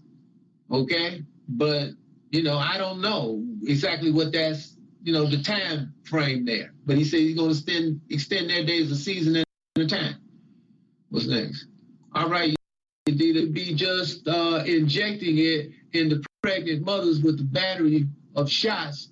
Thought I read that somewhere. Yeah, they come in all kind of ways. That's why we've got to turn to Yah, submit and obey with all our heart. Israelite, Hamite, Shemite, Gentile. Okay? Even an Edomite. As long as he's not an Amalekite Edomite. You follow what I'm saying? Because y'all not going to totally wipe out the seed of Esau. It's just the seed of the Amalekite line of Esau. But Yah's salvation, period. He's salvation. And those who, got any kind of understanding go to turn to Yah, submit and obey, because he's your only option. That's what just think about what I said about that Edomite that called here. He called 2 times. The first time was in, 2007. He called, same thing each time, like around 5 o'clock in the morning. Matter of fact, the first time he called was a little after midnight. I think it was around 1 o'clock in the morning. And he left a message, but I just said, I didn't really know who it was. I said, well, they leave a message, I'll call him back, tomorrow, later on in the day. And he called back again around 5 o'clock, a little after 5 that same morning. And that's when I got up and answered it. And it was, and he started ranting and raving. I couldn't even discern what he was saying. And I told him, I said, well, we can't have a civil conversation, so I'm gone. Peace. I hung up. But he was ranting and raving. Okay. He did the same thing in 2010. He called back about 3 years later, almost to the day, because it was in December. This time he left a message. I heard it around 5 o'clock, something in the morning. And I said, this might be that same guy. He left a message. And so later on, like I've said in the past, you know, I was back here, so I was up here doing the floors because that morning I got up and made a move. When I come back, Yada was doing her housework. When I came back, she left. So I'm here doing the floors, and then right when she came back, you know, it was about another hour before it actually got dark, because it was around the end of December. And she came in and the phone was ringing. It was on the tape. Hold on for a second. Yeah, our righteousness, peace. You know I can't talk now. We doing the Q&A. We'll shut down and come back. All right, God bless. Yeah, and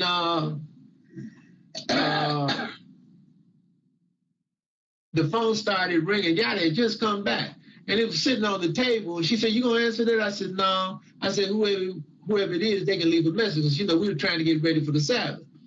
And when they started taking the message, you know, when the message was over, he came on to leave a message, and I could hear him. And I said, "That's that same guy called this morning that called before." So he was like, "Yeah, I knew you wasn't gonna call me back," and then that kind of inflamed me. So I walked across the floor. You know, I had my shoes up, so I picked up the phone. I said, "Yeah, I write this piece." He said, "Oh, Sunday." I said, "Yeah." I said, "My man, I got your message." I said, "I'm gonna call you back." I said, "We're getting ready for the Sabbath." And he like, okay. I said, after the Sabbath started later on, I said, "I'll call you back." He said, "Okay."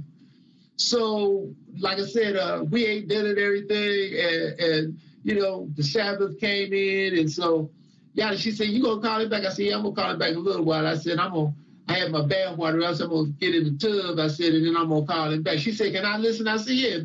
When I call him, I'll let you know, and you pick up the other phone. So I called him back. Yada picked up the phone. She listening. So he answered the phone in a rage. "So you're a prophet, huh?" I mean, he was in a rage. He was like, "I'm Illuminati. You want to meet? We can meet." You understand? All of this vitriol, you know. And so I let him talk a little bit longer than I normally would have before I would have hung up, because, you know, Yada was listening. I wanted her to hear it. But in his vitriol attack, you know, his verbal attack, he was like, "Don't you know we'll destroy this whole earth before we allow a black man to sit up?" That's what he said to me. And that's what this illuminated Edomite, that's what they trying to do. That's why they got all of the Zika virus and Ebola, and, you know, turning on the toxic river waters for just about a whole town, 85% Israel, you understand, Flint, Michigan. They doing all kind of stuff. No jobs, you know, basically allowing, you understand, as I just read, right, these different police, basically Gentiles, some of them Edomites, some of them Latino Edomites, you understand what I mean, or Gentiles who've been infested with this mindset of, you know, don't try to arrest none of these blacks, just shoot them. You follow me? The least little thing, shoot them. See? And that's the message they convey with the Trayvon Martins and the Tamir Rices and the Eric Garners. You know what I'm saying? And that's the mindset. You understand? Because the Illuminati Edomite and those who's hooked up with it, you know what I mean? I'm talking about different Gentile skull and bone boys, huh? And some Israelites. Think about it. You know, like I said in this session, you know Spike Lee has heard that we Israel. Okay? Like I said, we've been to New York numerous times. I mean, years ago when I was in New York, I'm talking about years ago, like over 20. You understand? We saw, you understand, on Broadway, 39th and Broadway, you heard what I said, didn't you? On the northwest corner. And they was talking about, you know, Israel. They had a little, a stage set up. And talking about we Israel. Now, you know, if I saw that, and y'all saw, you understand what I'm saying? you know Spike Lee has seen that way he lived. And I've been told by brothers that call here, you follow what I'm saying, from New York, that they took, some brother just told me here a few weeks ago, he said, Yuda, they all over the city now. He said, they're not only down there on Broadway, they're everywhere. So you know Spike Lee has seen it. But when you see Spike Lee, like I said, he come to this church only about a half a mile away from where I'm sitting to see this Michael Flager, the priest, the Catholic priest that's here in Chicago. And Spike Lee wear a huge cross around his neck usually. Okay? Now, you follow what I'm saying? But he blew it off. And he's right now, he upset because he didn't get a nomination. None of us got a nomination for the Oscars. See what I'm saying? You got plenty of us. They don't want to hear nothing about no Israel. Some Israelites hate us that expounded and magnifying Yah, and about some of these Edomites hate us, if that's possible. What's next? All right, Healing in His Wings. Thank you too. On the name change form, it asks for the reason for the name change. I am not sure what to put there. Will you give me a suggestion? Okay, I direct you straight to the book, huh? You taking on your inheritance. What is it, Ezekiel chapter 22?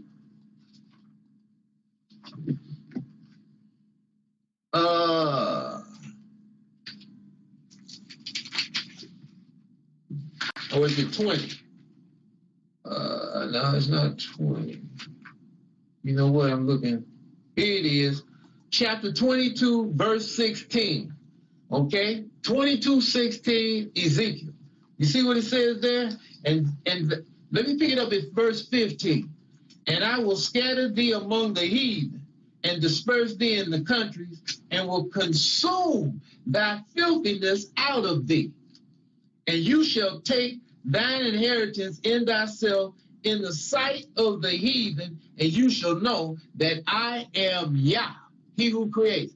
And if I was you, I'd put this 16th verse on that verbatim. Now, and you know what? I'd even put Ezekiel 22 verse 15 and 16, but I'd write out the 16th verse. That would be, if it's enough room, that would be my explanation for why I'm changing my name. Let them chew on that. What's next?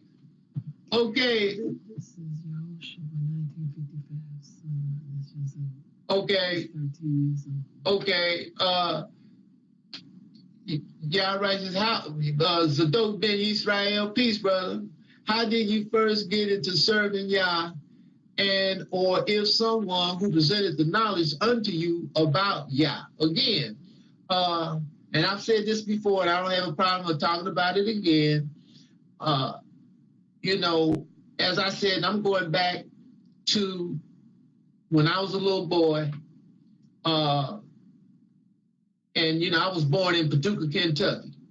And, you know, my father and mother, you know, my mother, she was born in Kentucky. So when her and my father was together, they used to, you know, my mother wanted to go down, you know, to be with her mother and you know, her great uncle who basically raised her and relatives in Paducah, Kentucky.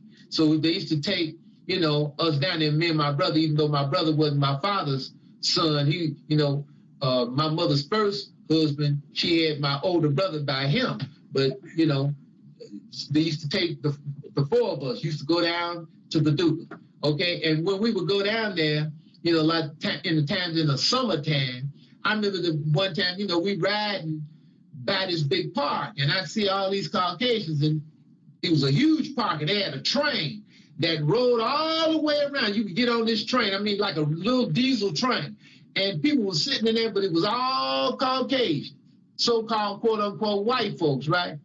And I wanted to go, you know, I didn't know nothing about no segregation or discrimination. We ride past the park. I'm like, I want to ride on the train. And so, my mother, my father, like, you can't go over there. You can't ride. I'm like, why not? And that's for white folks. Okay. I'm like, what? What's that about? Okay. And then they take us to this park that was a few miles down. It wasn't nothing there. You know what I'm saying? I mean, just woods and, a tennis court with the net down, little small pool, you know what I mean? And I'm like, man, this ain't that. I want to go back to that other park. But they're like, that ain't for us. That's for quote unquote white folks. Okay. So now, as we would go back down, they send me down there in the summertime, right? When I got older, I'm like 9 and 10. They send me down there to Paducah, you understand, for the summer. I go down there and I'd be around my cousin who was about the same age as my brother, older than me, about 8, 9 years older than me. So I'd hang out with him, be with him a lot. And he was like, go to the show. We go to the show. We can't go through the front. We got to go around through the alley, through the side and sit upstairs. They didn't allow none of us to sit on the main floor. We had to sit always up in the balcony. So I witnessed that. Water fountains, colored only. Okay? Colored only. Washrooms, colored only. Whites only. I used to see them signs. I'm like, well, man, what is all of this? Okay. So now I'm starting to get abreast of segregation. Now, as I got older, quite naturally, as I'm coming up, I was born in 1950. So I'm starting to see what? Marches. Okay. Like I said, not long ago. You understand what I mean? They've been marching really before I was born. Think of A. Philip Randolph. You follow what I'm saying? And the porters on the trains. They was marching before I was born. Here we are, 2016. I'm 65 years old. They still marching. Now, what is marching going to get you? You follow me? So I'm looking at all this. Now, as I got into the work world in the 60s, you follow what I'm saying? And I started working when I was like 12. I had a real job working at a restaurant. I used to work around in the neighborhood prior to that, right? Because, when my mother and my father broke up, my mother was having it tough to raise my brother and myself. And so, she was like, you're going to have to get a job. Because she told me, she said, you like nice stuff. You have to get a job. So, okay, no problem. So I'm working around in the neighborhood. And then, you understand, my father got me a job at this restaurant on his feet because he was a hustler. And so I'm working there, but I'm seeing stuff. And then I got a job at the post office when I was 15 years old here in Chicago at the main post office. I'm working around Caucasians. I'm working around my own people. But, this thing of inferiority where, this tag of black folks is supposed to be inferior to so-called white folks or Caucasians. I worked around Caucasians. I saw them and like, wait a minute, they not all that smart. Some of them got some sense, but, it ain't like I'm inferior to them. Also, I'm looking at the situation of they telling me black. They calling me black. And as I got older, I'm deciding, wait a minute, I know what black is. I'm not black, I'm brown. You understand? My mother, she's very light complected. You follow what I'm saying? I knew other people, who were categorized as black, but they wasn't black. So what's this? This is a misrepresentation. Stuff wasn't adding up. Then, I'm told that Caucasians don't like us because we're black. And I'm saying, well, okay, I would ride past the beaches, just like in that park I'm telling you about when I was little. I didn't discern it then, but as I got older in my teens, I'm riding past beaches. I see all these Caucasians out there laying in the sun with their sunglasses on, putting suntan lotion on, trying to get dark like me. And I'm like, well, if dark is such a bad thing, why are they trying to get dark? You follow what I'm saying? It's not making sense. And then it's times, different things happening. And I'm seeing a march, and I'm seeing protests, and I'm seeing riots. Okay, I'm seeing us trying to become part of the iron. I didn't understand that principle then because I wasn't privy to the book. But then eventually, in like 70, 71, my father, who was a hustler, one day he said to me, you need to go to church sometime, because I would go see him, right? And I'm like, why? You don't go. And he said, well, I want you to be better than me. I said, well, how you know it's better if you don't go? How you know it's going to be better? You don't go, because if it's so much better, how come you don't go? You follow what I'm saying? And so different things started to jump out at me. And, to cut to the chase, I started, entertaining the thought one day, because I didn't go, I wasn't going with this Jesus stuff. I said, because, I'm looking at different things. I'm saying these white folks is tricky. Remember now, I don't know anything about the book, right? And I've been put upon all my life about white, black, white, black, white, black, right? So I'm saying these white folks is tricky, man. So I ain't going for no white guy with no long hair supposed to be God. I ain't going for that, right? All right, so, but in my mind, I'm saying one day I got to read the Bible, because I'm going to bust this out. I got to read it. I can't make a total objective decision, without actually reading it. Other than that, it's all what? Subjective. It's just all belief. So one day I got to read this Bible, and when I read this Bible, I'm going to be able to bust this thing out for the lie that it is, because that's my mind. This Bible is a lie, right? Because I ain't going for no white guy with no long hair. It's God. But I always had a sense that the Creator existed, because, again, the Creator had saved me at different times, in my life. You know what I'm saying? And he was the only answer for that. Because, like I said, I've said it in the past, when I was about 6 or 7 years old, I almost drowned in Lake Michigan off Belle Isle, Detroit. Okay? And I never forgot that. And it was a Caucasian that, physically, you understand, that y'all worked through to save me. You follow what I'm saying?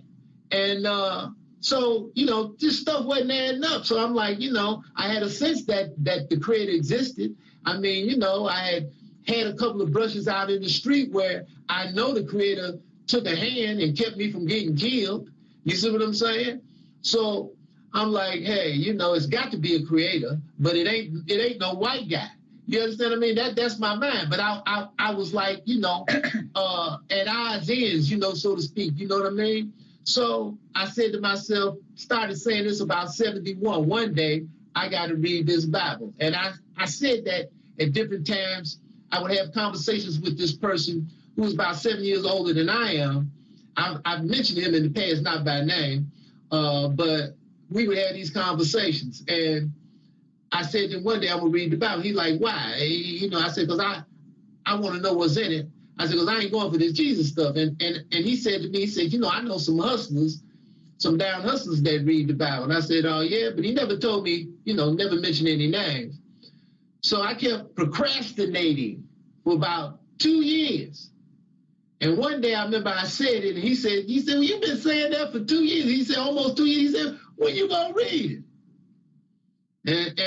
And I didn't even respond, but I thought to myself, yeah, I said, I got to restart reading. So in October of 1973, in a hotel, I'm sitting there totally disgruntled with my life, and I saw the Gideon's Bible sitting there on the table, and so I went and picked it up, started reading. I really wasn't digesting anything, but I took the Bible with me. I still got it. It's downstairs. I read in that Gideon's Bible almost exclusively for the first 7 years I was reading. If you ever was to see it, the back is off of it, you know what I mean? It's got all kind of marks in it, right? But because I didn't want a Bible with editor's notes, with publisher's notes. Because my mind was then, I said, if it took God like 50 verses in a chapter to explain his thought, how could somebody put one line over the chapter and tell me what it took God 50 verses to explain? I says, I don't want no Bible with no editor's notes. And that's the main reason why I kept the Gideons, because if you're aware of the Gideons, it doesn't have any publisher's notes. It's just the word. That's it. Doesn't have any symbols in it, no concordance, none of that. It's just the word. And that's all I wanted. And then I started reading it. And again, it really hit me that we were Israel. Like I started reading, sporadic in October 1973. And then in like around March 1974, I took a friend of mine at that time to pick up his stuff down in the University of Iowa, where he had been going to school and left. So he had to go back down there and pick up some more things. And I told him, I said, he had told me, he said, yeah, I got to go down there and pick up. I got some stuff down there. I said, well, would he fit into the car? Because I had a car. He said, yeah. I said, well, come on, we ride down there and get it. So we left one day, went down there, and some other people that I knew from here was still down there going to school. And these two guys was walking around talking about the Most High, the Most High. And I'm like, what are y'all talking about? And they said, the Most High. I said, yeah, what's that? They're like, we Israel. I'm like, what? So one of them had a flyer, like a little black and white mimeograph sheet. And it had the caricature of Jacob on one side and Esau on the other with the rundown of the Genesis chapter, I think it had 25 and 27 excerpts, about the blessing, the birth, and the blessing under each one. And so I'm reading it. And I remember the guy that had it, I said, is this in the Bible? He said, yeah, because I hadn't got there yet.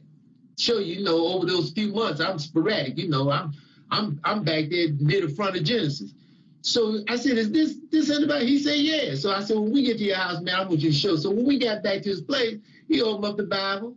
We went in there and I read it. Just what they had on the mimeograph sheet, I read it in the book. So now we was talking, and their knowledge was limited, but mine was even a lot less, right? Because I'm a novice. And so I couldn't wait to get back here to start reading the book. And from that, fired me up, and then I read and got all the way up to that, Genesis 25, Genesis 27, and now I'm reading, right? And then this guy who I was, hooked up with on the worldly side, the street side, he turned out to be one of these hustlers that the other brother a few years earlier had told me he knew some down hustlers that read the Bible. This guy turned out to be one of them guys. And when he found out I was reading, because just by, one day, I go by to take care of some business with him. And while I'm taking care of the business, he said, what you been doing? And I had a job too, but I'm hustling that, on the side. So he said, what you been doing? I said, just doing this and working and reading. That's what I said at the very end. I said, and reading. And he, and I don't know what made that come out of my mouth. And he lit on that. He said, reading what? And I was hesitant. I didn't really want to tell him because I didn't want to hear his mouth, right? But I said, the Bible. I said, look, he said, the what? I said, the Bible. He said, what you reading that for? I said, because I want to know what's in it. He said, yeah, but I said, because I want to know what's in it. He said, all right, okay, and left off, right? And then when I went back to see him about 2-3 weeks later, to do some more business with him, you understand? After I had been there about 10 minutes, this other brother came back, okay? The first guy who I'm talking about, that was Azariah, The second guy that came back was Ben, a few weeks later. And I don't know, that they read. I don't know these is the guys that this other guy had told me about a few years earlier who was reading the Bible. You follow what I'm saying? So he cut into me. Ben did. He like, yeah, you read the Bible, huh?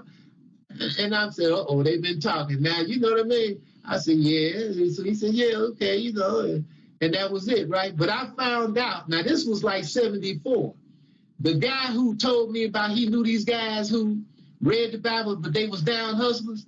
In 1987, he revealed to me that they called him and said, man, who is this young guy reading the Bible? You follow what I'm saying? Where he come from? Because they didn't know if I was like, because these guys was hustlers. You follow what I'm saying? They didn't know if I was a plant or by the police or what. So they called, where he come from? And he's like, oh, he cool. He used to run with my brother, his younger brother. You follow what I'm saying? And he cool. And he told me this in 1987. You understand? When I done got on the other side of them. Because both them two guys, they fell by the wayside. I'm pretty certain Ben is dead. And Azariah, he hooked on heroin now. All right? I didn't talk about this. You follow what I'm saying? That's why I was just saying a little while ago, you understand? People who was here on this trail with me coming up through the years, they gone. They done fell by the wayside.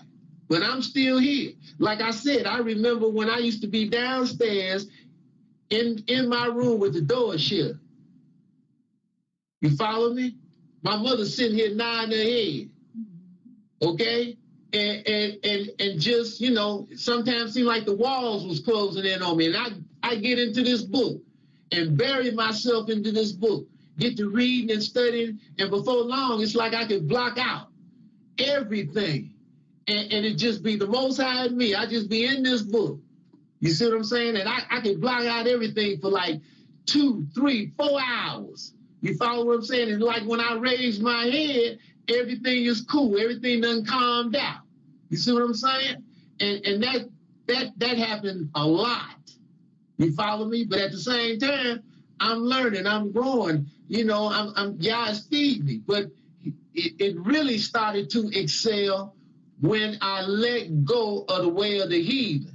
And again, that's like September, October 1983. When I totally let go of the ways of the heathen and totally depended on Yah, from that point on, it's just been straight ahead, forwards and upwards. That's all it's been. Like I said, it was a time when it was just Yah and me. Now look at this screen. 60-something people in the room. You follow what I'm saying? There's a lot more out there in the world that go to the website. From what I've been told, you see what I'm saying? So, you know, Yah righteousness is known all the way over in Pakistan. We you know, this was brought to my attention back in 2010. You follow me? So, you know, we don't know exactly how many people actually are plugged in to this movement, listening to what Yah is bringing through it. Simple as that. Because Yah gets all the credit. He's the one setting up his kingdom. I work for him. You understand what I'm saying? Quite naturally, I work for myself because, as I said in the past, and I have no apprehensions about saying it, just like I done got all this curse, I want all this, I want to understand and do it, get all this blessing too. But you got to earn it. See? It's deeds. It ain't just talk. It's deeds. It's what you do. Isn't that what's exemplified in Deuteronomy chapter 30, verse 2 and 3? The first 2 words in verse 3 is conditional, always has been. It's what you do. A lot of people talk, like I said in the November session. That was my main reason for the November session. A lot of people talk. Very few do. I had a great aunt. She was a sweetheart. Okay, she's like a lot of people's grandmother's supposed to be, but she was my great aunt, and she had a saying: a heap see, but a few no. You understand what I mean? You know what I mean? And that's basically what it is about doing. You know what I mean? A lot of people talk, but few do. And that's why I said about the people, you understand, your Dita, your Remian, your Cole, Yada, who work with this computer, because it's more than a notion. Dealing with this computer stuff and the way Esau goes in and does what he tries to do to hamper it, it's only Yah that allows this message to get out. See? But again, as far as finding out about Yah, it's a process. Now Yah is accelerating that process through Yah righteousness. And that's indicative how close we are to coming up out of here. We know we got to be close from a lot of different things. The way Esau is attacking us.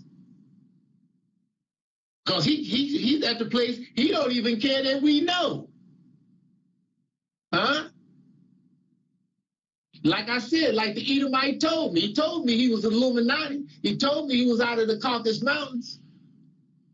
He told me, don't you know we'll destroy this whole earth before we allow a black man to sit on it? And that's what they're trying to do. The height of ego, selfishness, If they can't be and do what they want to do, they want to destroy it all, which they can't do. But that's why, you know, they're known here at Yah righteousness and will be known forever as the people whom Yah has indignation against forever. Simple as that. What's next? I hope I answered your question.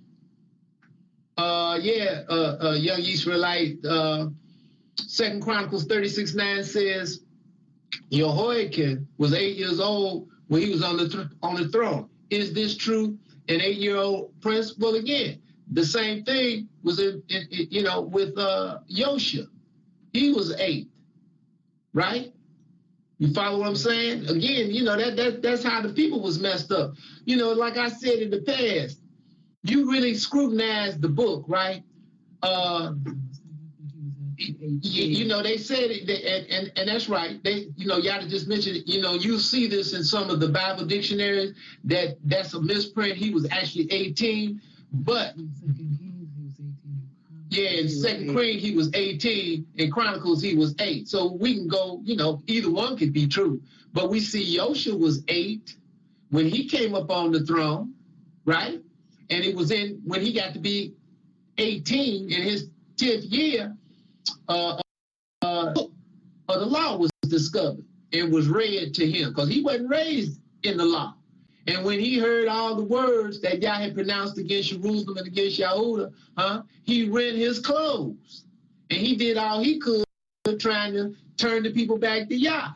That's why Yah said he wasn't going to allow him to stay and see all this drama he was going to bring on Jerusalem, you know. And then we know Yosha went out against Pharaoh Necho, and Pharaoh Necho tried to turn him aside. He said, man, I ain't got nothing to do with this. Ain't got nothing to do with you. You need to go mind your own business. But, you know, it was from Yah, and you know, Yosha was killed.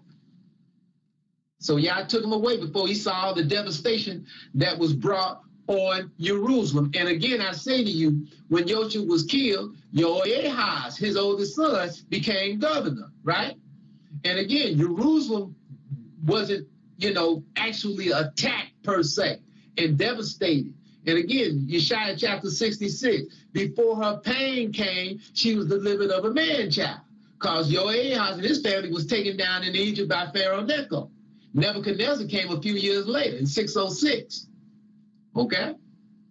What's next? I see somebody got something long here, huh? Yeah, when does a day begin?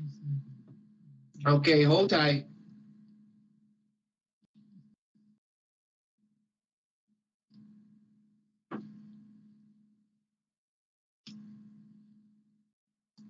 Okay, when does a day...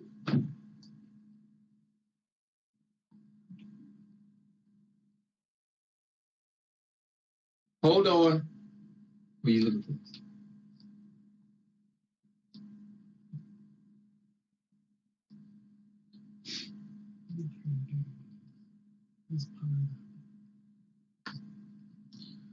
When does a day begin? 1 Samuel 19:11. Saul, I'm pretty sure you meant, sent messengers to David's house to watch it and to kill him in the morning. But Michal, David's wife, told him and said, if you do not save your life this night, tomorrow you will be killed. Again, when you look up tomorrow, we dealt with it on this session that just ended. One of the definitions, you know, for morrow or tomorrow is time to come. You'll see that when you look up tomorrow, right? It's time to come, time deferred. You always got to remember, you're dealing with a book here that's in its what? Been translated, you know, in regards to this English. You know, this was like the 4th translation. Isn't that right? They don't tell you about the Hebrew Edomite translation. They tell you the first translation was Greek from the original Hebrew Israelite. And then it was Latin, then it was English. You got a plethora of them now. Okay? Now, okay, but let me finish reading the rest of what... No, I'm going to read it for who's in the room. If they left the room, that's okay. All right, now, again, okay, but Michal, they was like, okay, told him, said, tomorrow you will be killed. Numbers 11:32, and the people stayed up all that night, all that day, and that night, and all the next day, and gathered the quail. Yeah. So again, now I'm going to read the note. There were 2 distinct calendars were current in Israel. I don't know about that. The first, a solar calendar. The solar calendar was well adapted to the condition of the simple. Now, see, Simple agricultural life. Okay, simple agricultural life, which the Israelites lived during the first period of their sojourn in Palestine. It reckoned that day from sunrise. Okay, so that's the daylight hours. Okay, of a 24-hour day. The second calendar was lunar solar year. The day now came quite naturally to be reckoned from sunset. This second calendar was obviously based upon Babylonian models and was adapted under direct Babylonian influence at about 600 BC, when Babylonian religion and general culture began to affect with steadily, increasingly force the Hebrew Israelite exile or Hebrew exiles. Okay, you lost me when you moved it. Okay, Hebrew exiles in Babylonia, and through those of them who returned from exile, the Hebrews who had remained in Palestine. Now you are all observing an Babylonian lunar Sabbath called Festival of the Full Moon, Shabbatu, counting from the full moon. The Babylonians celebrated every seventh day as a holiday called Evil Day. On these days, officials were prohibited from various activities, and common men were forbidden to make a wish on each of them. Offerings were made to a different idol or idolists at nightfall to avoid prohibitions. Okay, Merodach and Ishtar on the 7th, Nilil and Nergal on the 14th, Sin and Shamash on the 21st, and Enki and Man on the 28th. The Babylonian Sabbath was from evening to evening. During the 6th century BC Babylon exile of the Hebrews, the Babylonian month names were adopted into the Hebrew calendar, such as Liar, Tammuz, Abal, so on and so forth, right? Shalom. Okay, so again. Oh, she left on right after that. Yeah, but again, well, okay, that's okay. But again, we'll deal with the people who's here. See, but that's what they like to do. They like to throw a stone and run. Now, the deal is with this, what do we know about the Chaldeans? We know, and again, where did she get this? She had to get this from some book that's been written by who? That has come down through time. And again, we've been attacked historically, and the book has been attacked. But the point being is, we know that, just go to Daniel, chapter 1, chapter 2, right? What do we see there? And basically, all the way dealing with the Hananiah, Mishael, and Azariah in regards to bowing down to that image of Nebuchadnezzar, which they wouldn't do, which Yah saved them from the fiery furnace, which the men who took them up there perished. Now they were elevated to a higher degree in the Chaldean sight, in Nebuchadnezzar's sight. Daniel had already been exalted in his sight in regards to being able to interpret dreams, right? And correctly. And Daniel, as it says, sat in the gate of Nebuchadnezzar. Remember, Nebuchadnezzar is that head of gold. My point being is, this is when the Chaldeans really started to get abreast of Yah. You follow what I'm saying? And understanding that Yah was the Most High, because Yah is anointing himself in the sight of Nebuchadnezzar, who's that head of gold. You follow what I'm saying? And even his successors in the Chaldean kingdom, but still he was the preeminent one, right? Because it wasn't going to be another king, period, on this earth that was going to have the power of Nebuchadnezzar.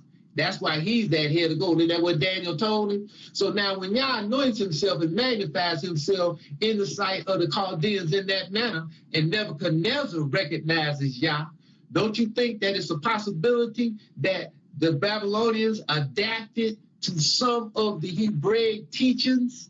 You follow what I'm saying? Of Yah, through Daniel, through Hananiah, Mishael, and Azariah? Don't you think that that's a possibility? Why they were acknowledging the seventh-day Sabbath to whatever degree, even though they was probably, without a doubt, still worshiping their idols, but they started to adapt to some of the Hebraic laws and statutes to a degree, just if it's superficially. You follow what I'm saying? It's not that they changed us. It's that the way of the Most High started to seep in on them to a degree. You understand? Because Yah magnified himself. Okay? See, so again, this is what happens. This person, they don't want to actually really, have a discussion or hear, another view on a thing. They just throw a stone and then run out. And we've experienced that before, okay? But still, it comes down to what? We've got this calendar. We don't have the right time. Yah told us they was going to mess with time. That's in Daniel chapter 7. This began in actuality from what we see there with Augustus Caesar. He's that little horn popped up on the head of that fourth beast that would think to change times and laws. And again, I don't even look at it, this actually emanated out of Augustus or Octavianus. I look at the illuminated Amalekite Edomites who was his advisors, who had been teaching him up in Athens. So that's where he was when he got the word that his granduncle had been killed, assassinated. See? And again, Esau tried to hide himself amongst other people. And it wasn't the Greeks that was doing the teaching. It was Esau that was teaching the Greeks. That's how that worked. Just like Esau's been teaching the Romans. You follow what I'm saying? The illuminated Edomites. The illuminated ones. See? They're the ones had the schemes because they were the ones illuminated. And then they actually, you understand, have risen to the dominion in this fourth kingdom. That's why, again, the strength of the fourth kingdom is diversity. And you as we've been able to substantiate and confirm historically, you've had different people coming up through this fourth kingdom that have had the dominion at different times, have we not? Doesn't history substantiate that? And at some times, they had the dominion simultaneously. But all along, it was the illuminated Amalekite International Bank and Edomite who was back there behind the scenes, Dracul, the prince of darkness, who was manipulating them and moving those Gentiles and other peoples, Hamites, Shemites, manipulating them in the way they wanted them to go till eventually, now the last century, this year, the illuminated Edomite has had the dominion for 100 years this year. Okay? Because we can see, as we said in the past, they took over Britain, per se. You understand what I'm saying? They took Britain over basically in 1815. When they manipulated all that with Napoleon. First with the French Revolution, they started taking France over, getting rid of the aristocracy, right? Napoleon, they picked him. He didn't know it. He jumped out of line, but it was all right because it didn't do anything but further the designs and the schemes of the illuminated Edomite. And eventually they got rid of Napoleon, and they used Napoleon to get control of Britain economically. Isn't that right? Nathan Rothschild, when he got control of the Bank of England in 1815, see, then they got control of England. And as they coming up, and they got a big control of England, but they really totally, over a period of time coming up in the 19th century, got total control of England. Like we said in the past, get this book by E.C. Newth called The City. And it'll tell you about that ritual that the queen goes through. They never publicize it though, right? But every year at a set time, she has to go to that square mile in the center of England, the center of Britain, England. You understand what I'm saying? Britain. She got to go to that gate and knock on that gate, and she's dressed like a peon. And they open up the gates, and there's the mayor of the city, the richest square mile on the earth, okay? Where the Bank of England is centered, other financial houses, and it's the Rothschilds that control basically all of that, okay? And what are the Rothschilds? Red Shield, Red Shield. What's Esau's color? Red. Okay? And the red shield comes from what? The Rosicrucians. What does Rosicrucian mean? Rosy cross, red cross. And where did they emanate from? The Knights Templar. Okay, we didn't talk about all this on the website. And the Knights Templars got attacked by the French king back in 1306. Jacques de Molay, they set him on fire, trying to find out where the gold and the silver was hidden. And he didn't tell it. See? Follow what I'm saying? And again, it was the Knights Templars, you understand, that was back there, the Crusaders. They was part of them Crusaders spreading Christianity with the sword. And they used to have red shields. I mean, a shield, a white shield like kind of with a red cross in the middle of it. And then eventually, when they had to go underground from the French attack in 1306, they popped back up about 140 years later as what? Rosicrucians, Rosy Cross, Red Cross. You follow me? And then old man Rothschild, Maya Amstel Rothschild, in the 18th century, the 1700s. You follow what I'm saying? The latter parts of it. He did what? He set up a goldsmith shop. Matter of fact, the 18th century, the 1700s, he set up a goldsmith shop, which is nothing but your forerunner of the pawn shop. And again, because they had to go underground, he couldn't show the shield with the red cross. You understand? That linked him back up with the Knights Templar. You follow what I'm saying? So what did they do? He painted the whole shield red and hung it up over the goldsmith shop, and then adapted the name, changed his, because they last name back then was Meyer. Bauer. Thank you, baby. Bauer was their last name back then. And then when he painted that shield all red to hide the red cross in the middle of it, you follow what I'm saying, and hung it up over the goldsmith shop, the pawn shop of the day. He surnamed his family then what? Red Shield, Rothschild. And then his sons and him, they engineered the French Revolution, 1789, which again, they got control of France behind that eventually, 1815. They got a major grab of Britain, and then coming up through the 19th century, they got total control of Britain. And the monarchy still got power now. Don't get me wrong, they still got power, but they're not ruling anymore. They you know what I mean? They don't have the hegemony, or it's the illuminated Edomite. And then illuminated Edomite did what? They got control of America. That they engineered the Civil War, divide and conquer. And if you really study leading up to the Civil War, you can see their hand did it. It's in some of these books we got here.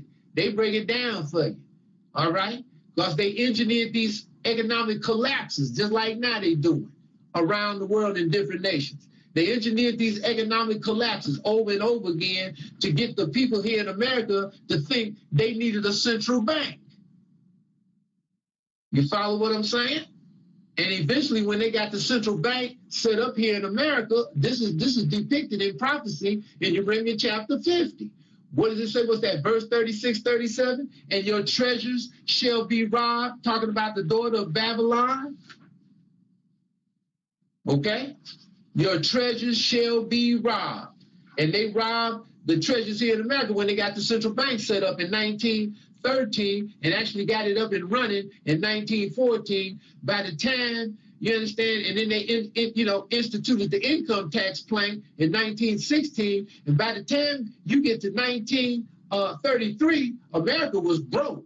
20 years after they got the central bank put into play, 1913, America was broke. That's when they put FDR, Franklin Delano Roosevelt, in the White House, right? And what did he do? As soon as he come into the White House, what did he do? He shut down all the banks. He called a bank holiday and confiscated plenty of people's wealth. Because when the banks opened up, everybody that just about had money in the banks, that money was gone. Check your history out. And made everybody that they could, even though it was only about a fifth of the people who had actual gold, you understand what I'm saying? Made them turn that gold in. A fifth of the people did. The other 4/5 of the people hid their gold.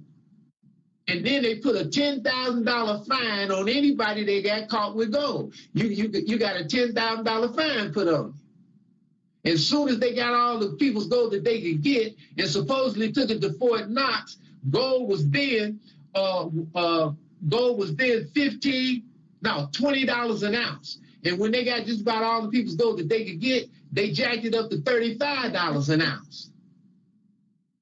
That's how they do. Okay? See? But again, prophecy fulfilled. Again, chapter 50, Jeremiah, verse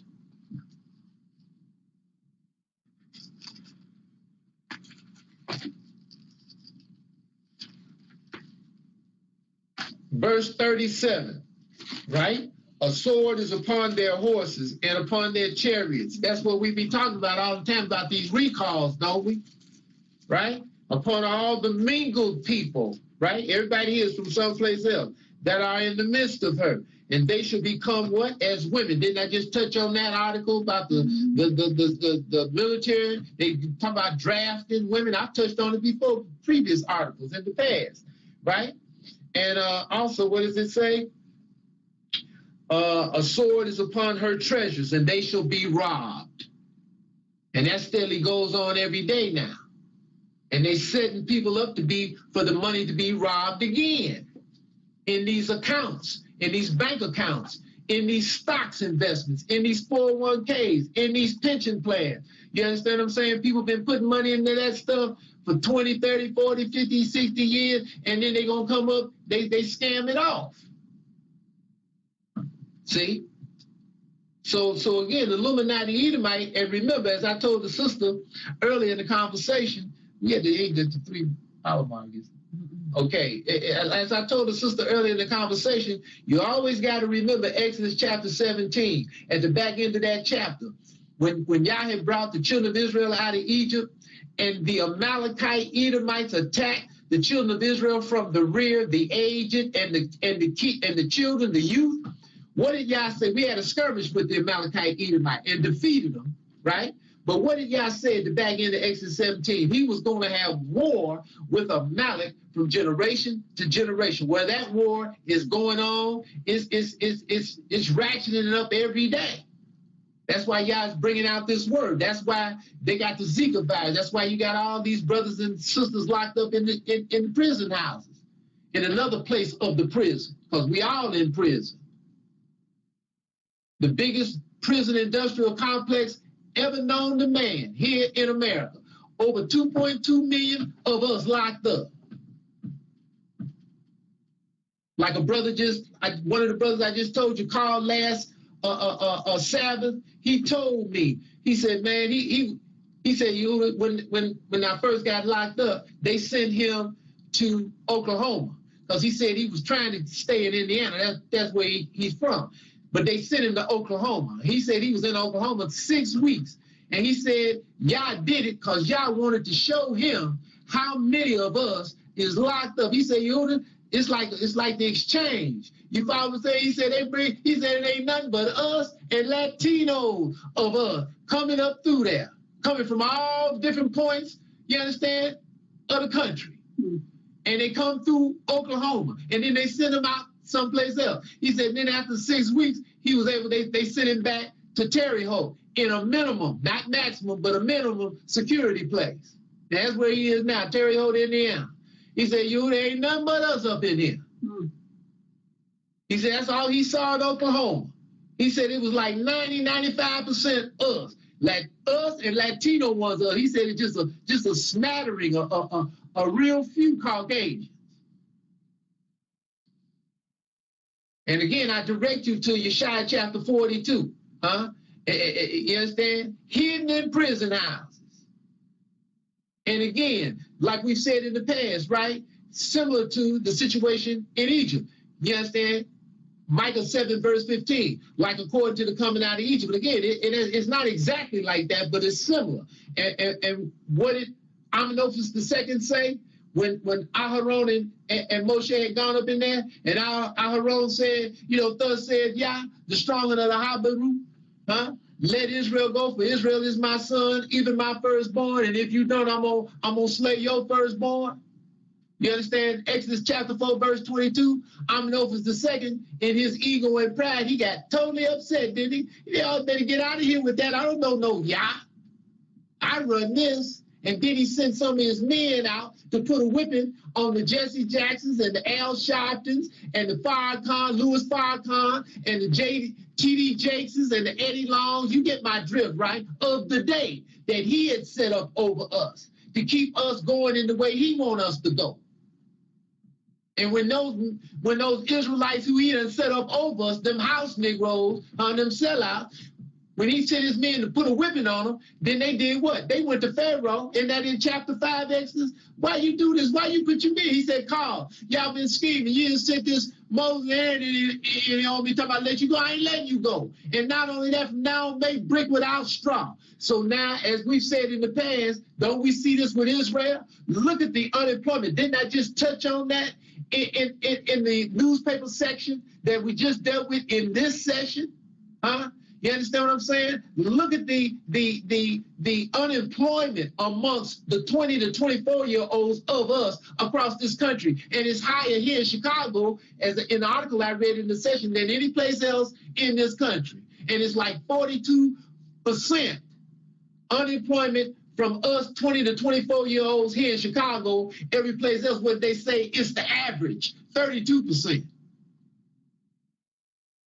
And why is that?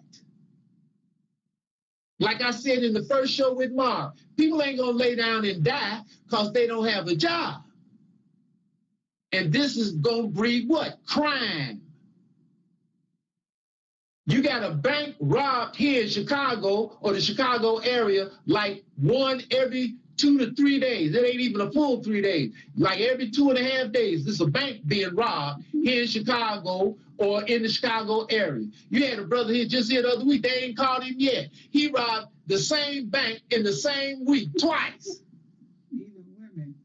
You got women robbing. You hear my mother? You got young Gentile girls robbing banks. I don't know if they caught that one yet. She was around here. She had 2 cohorts. They caught them. And I don't know if they caught her yet. She's 22 years old. She robbing banks. You got old Caucasians. You got old us. You got Latino robbing banks like crazy. And they don't care if they pictures on the camera either. Just give me the money. And why is that?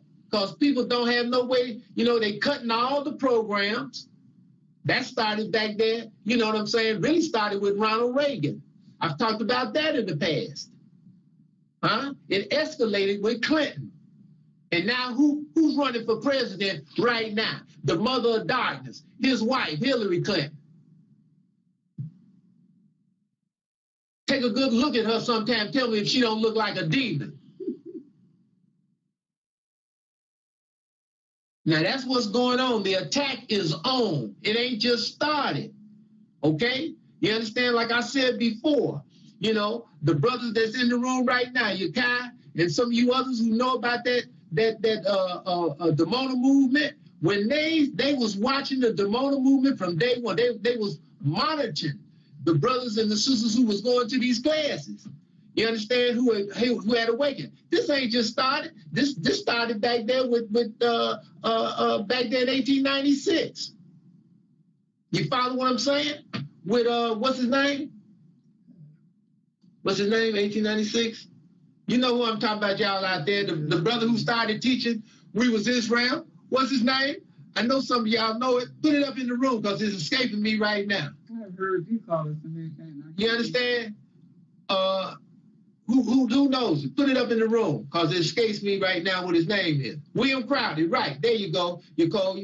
William Crowdy started teaching. You think Esau wasn't watching that? We know he was, because what happened? The very next year, part of Obadiah, that one chapter was fulfilled. Those who ate of the bread of those Edomites that was taken back to the land and placed there. Who took the Theodore Herzl Zionist movement to the land? The House of Rothschild. That's history. But see, it's hard getting this history now because Esau doing what? He trying to wipe his tracks out. Like I said before, Allison Weir, back there in 2014, when the Edomites in the land, them Zionists was attacking the brothers and sisters, so-called Palestinians, who's really part of them 10 tribes of Israel, them 7 tribes of Israel for sure, right? When they was attacking them in the Gaza and destroying Gaza, right, again. right? What did Allison Weir say? All the ones of you who saw that. She was on RT a couple of times. We saw her on RT.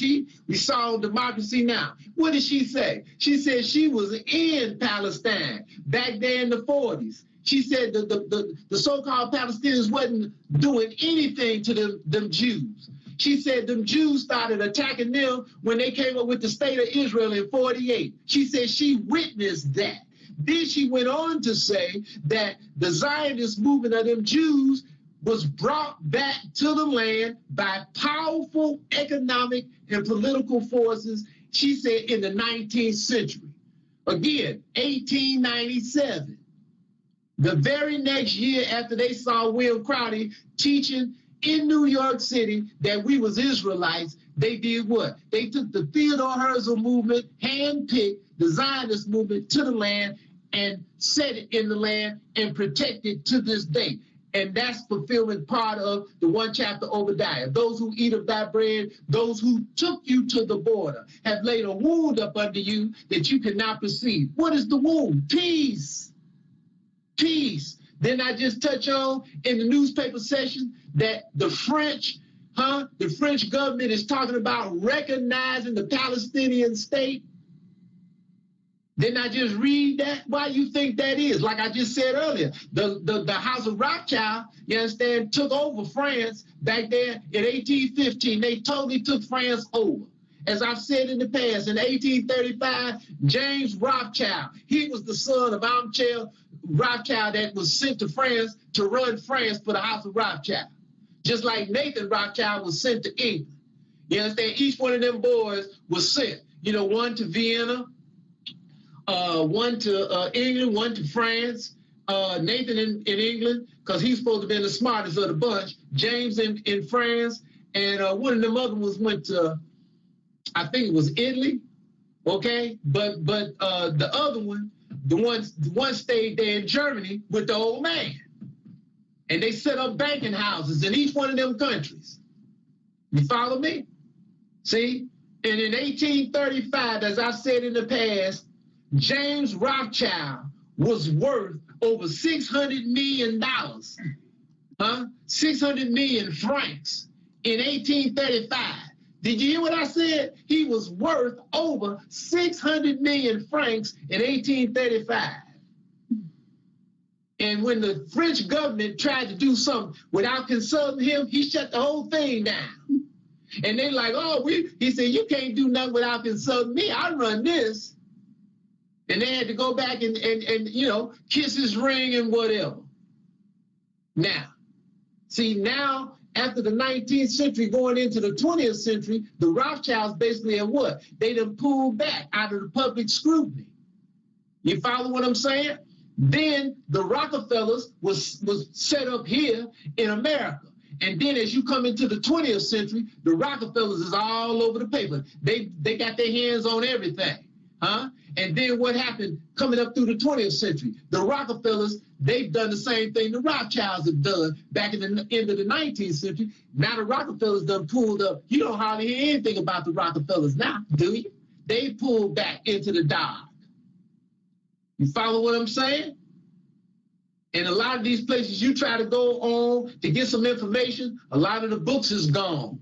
You try to go on this internet. I've talked about it before. People have told me, Yehuda, I try to go on the internet and pull up something about the Rothschilds, pull up something about the British East India Company or the French East India Company or the Dutch East India Company. There ain't nothing there. Why you think that is? But this is also indicative of what? See, what does Yah say in the 57th chapter of Yeshaya at the back end? He said he wasn't always going to be angry. He's talking about Jerusalem specifically. He said he ain't going to always be angry with Jerusalem. He said Jerusalem went on frowardly in the way of his heart. You follow what I'm saying? And Yah said he smote him, right? But he said he going to do what? He said he going to heal him. And you understand? Let me read it verbatim. 57th chapter of Yeshaya at the back end. And it's basically it's talking about Jerusalem specifically, okay? And I'm going to pick this up. See, because verse 14, you follow what I'm saying? You'll see verse 14 in the flyer. You'll see verse 14 in the flyer when it says and what Jerusalem was going to say today to the people. You understand? And cast ye up, prepare the way. Take up the stumbling block out of the way of my people. See, that's in the flyer we put out. Now, verse 15. For thus said the high and lofty one that inhabits eternity, whose name is holy. I dwell in the high and holy place with him also, that is what? Of a contrite and humble spirit. You can't be contrite unless you sin. Right? Okay? To revive the spirit of the humble, to revive the heart of the contrite ones. Isn't that what's going on with us? We humble. We've sinned. Right? In Leviticus 26, 40, 41, 42, we acknowledge our sin. We acknowledge our iniquity. We acknowledge the sin and iniquity of our forefathers. And then we accept our punishment. We've humbled before Yah. Go on, Yah. I deserve to be with me. And because when it's over, I ain't turning from you again. And I know you mercy is what you desire. You follow what I'm saying? You love truth. You follow what I'm saying? So I'm gonna be about truth. Now, whatever I done, I got an answer for. Go ahead and put it on me. I'm gonna take it. I'm gonna man up. I'm gonna woman up and take my whipping. And when I know when this whipping's over, I know it's got to come to an end. Then you're gonna make my feet like hinds' feet, that I can stand upon, you understand, the land of Israel and magnify thy holy name. You're gonna bring me back to the land, because I'm gonna take my whipping and then I'm gonna go through the process of refinement. Now I'm back here again, Verse 16, for I will not contend forever. This is Yah talking. Neither will I be always wroth, angry, right? For the spirit should fail before me and the souls which I make, because one day we got to die. All of us one day got to die. Yah's the only one eternal. You understand what I'm saying? For the iniquity of his covetousness was I wrought. You hear that? Now, when I'm reading this, when you get through, when you get a chance, make a note of it. When you understand, later on, go to Ezekiel 16 and read Ezekiel 16. It's real concise there. He's talking about Jerusalem. Check it out. You know, it's talking about all this, but specifically Jerusalem. Okay? For the iniquity of this covetousness, I was angry, wroth, and smote him. I hid me and was wroth, angry, and went on and he went on frowardly in the way of his heart. You hear that? In the way of his heart, the imaginations of his heart, right? Now check it. I have seen his ways and will heal him. Right? I will lead him also, them, right? And restore comforts unto him and to his mourners. Those who are empathetic, with the message, with what this, you understand, person is putting out. This seed of David, again, Yeshaya chapter 42. I put my spirit upon him. He shall bring forth judgment unto truth, and the isles wait for his law. Yeshaya chapter 52, he shall sprinkle many nations. The kings shall shut their mouths at him, for that which had not been told them shall they see. That which they had not heard shall they consider. And that's the publication that's talked about in that 52nd chapter. That's the flyer. Was sent to these monarchs going on 12 years ago. Prophecy being fulfilled. Okay? You see what it says? And again, that's again, like I said, they used to be downstairs in the basement in that room with the door shut. Just Yah and me. I'm looking at the screen, there's still 56 people in the room. Not counting us, 55. Yeah, you know, Esau knocking some of them out because they keep coming back and not getting knocked out. So maybe they own phones, you know, cell phones. You follow what I'm saying? How many more plug into the site and come to the site and go into it and listen to these things?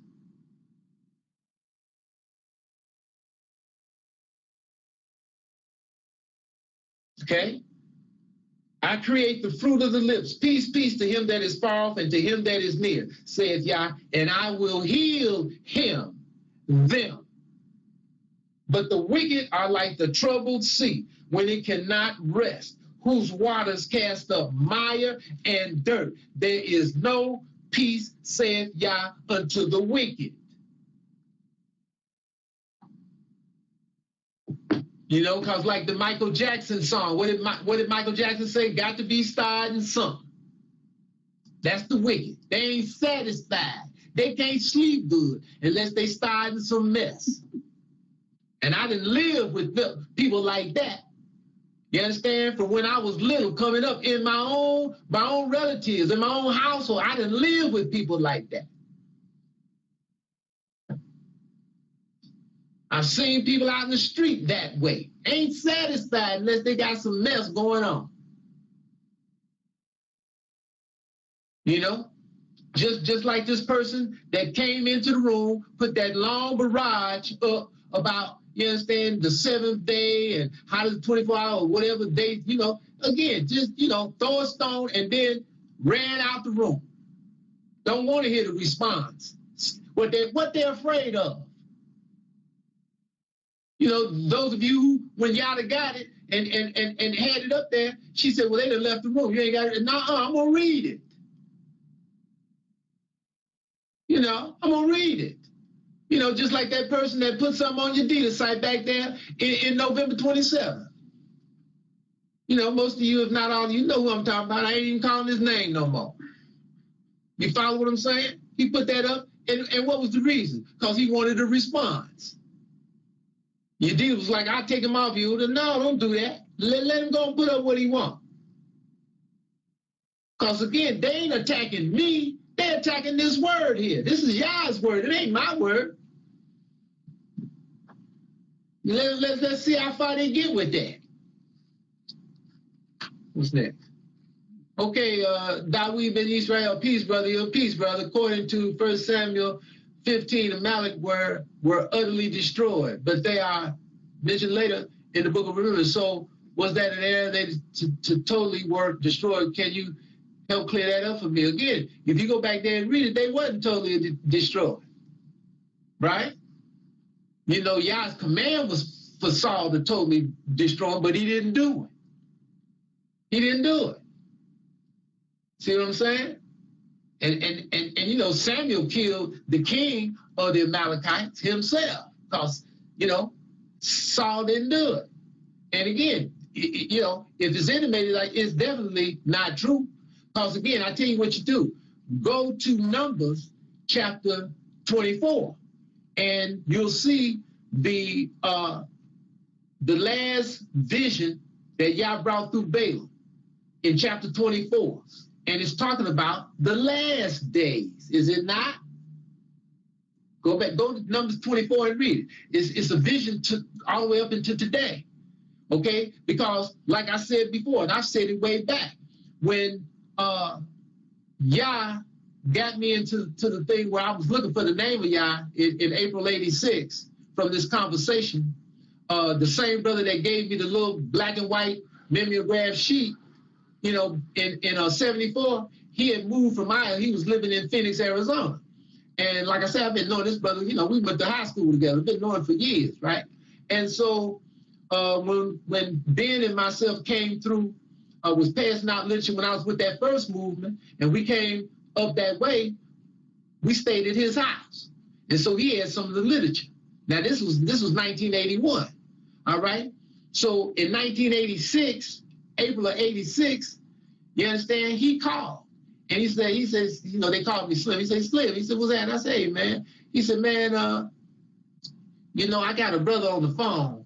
He says, he want to talk to you. He saw that literature that you and Ben was passing out when y'all came through. He said, I showed it to him. He wants to talk to you. I said, okay, put him on.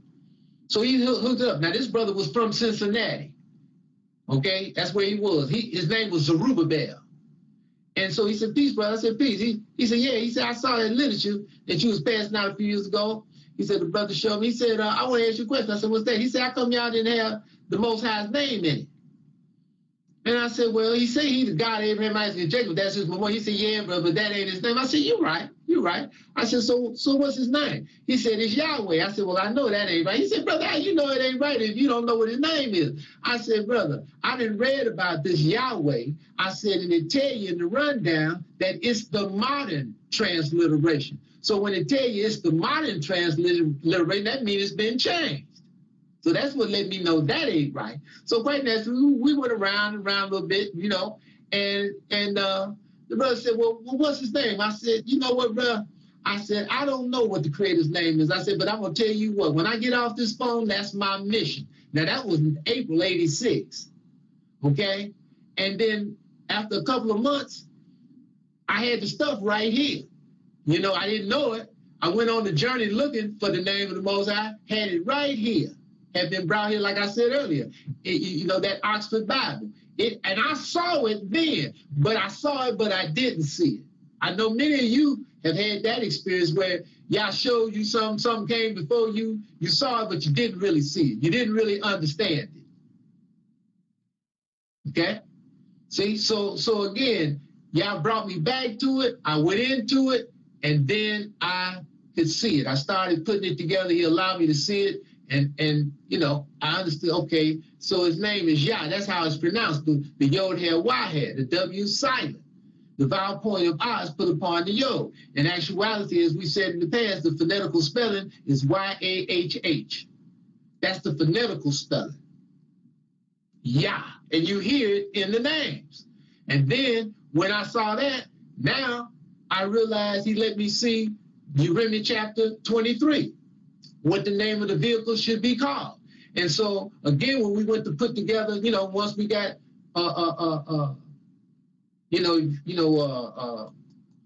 was incorporated here in the state of Illinois, and then got it recorded, then I sent it off to be recognized by the federal government, you know, Esau per se, you know, the top Edomite, right?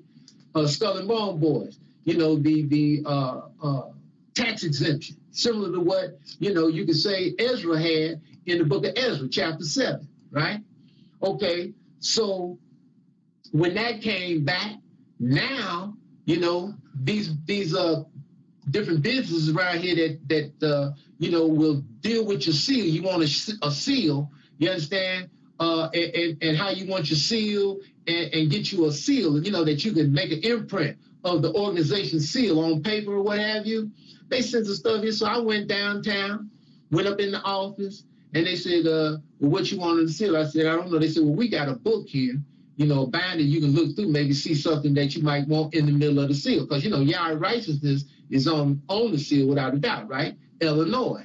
But what you want in the middle. And as I went in the room and sitting there going through the binder, right, I'm looking and I saw a fire.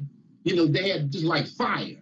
And I said, that might be good because the word is fire. But then I said, no, you know, I really wasn't settled on it. I flipped a couple more pages and there was this lion standing up, okay? And that's the line you see in the middle of the logo. And when I saw it, it's like, y'all shook my hand. I mean, you know, it's like my hand moved. I'm like, that's it, right? Because my mind immediately went to Numbers chapter 24. And when you go there, what did Balaam, when you read that in Numbers 24, what did it say? Balaam didn't go before, like he had in, you know, previous to see what the word of Yah was. Yah just coming through him. It's just coming out free, right? And he advertised to Balak, the king of Moab, what was going to happen in the last days. You understand? With Israel against his people. And it also mentions who? Amalek. You follow me? And when you read that 24th chapter Numbers, and it says, this is what y'all going to advertise what's going to happen in the last days. And that's the last days of this, what, fourth kingdom of man, right? And when you get over into the chapter, it tell you that it's talking about Israel, the nation. And it's characterized Israel like what? A young lion. And it says, who shall stir it up? It's like a lion couching, you know, ready to spring on its prey. And it says, who shall raise it up, right? So it shall stand up like a young lion, you know, devouring the nation. It says you're cold. See, talking about the nation of Israel, that's going to come back to Yah in truth. And then as you keep reading, what does it say? Amalek was first of the nations. Isn't that what we've been talking about? Isn't that the fulfillment of Genesis chapter 27? Didn't it say that he was going to get the dominion? He was going to be able to break our yoke off his neck. The only way he could do that is Israel did what? Turned and went off into idolatry. That's the only way, you understand, Esau can break our yoke off his neck. Because we don't have any power when we're not with Yah. Isn't that the definition of the name of Yisrael? We have power when we're with the strong one. Genesis chapter 32. When we're not with the strong one who is Yah of hosts, we ain't got no power because he's our power. Simple as that. I bore witness to that all these years on this corner here in Auburn, Gresham, right next to Inglewood, in Dodge City, Chirac, called Chicago. I didn't have guns pulled on me. You follow me? I'd been, people done shouted words at me. You follow what I'm saying? But I'm still here on this corner. They shoot people around here in this neighborhood almost every week. Still here. You got the gangs around here. A lot of them, they know me. I know, some of them. And if they don't know me personally, they know of me. They don't hang on this corner. I didn't come out, you understand, at different times. And don't even have to say, oh, yeah, we gone, Israel.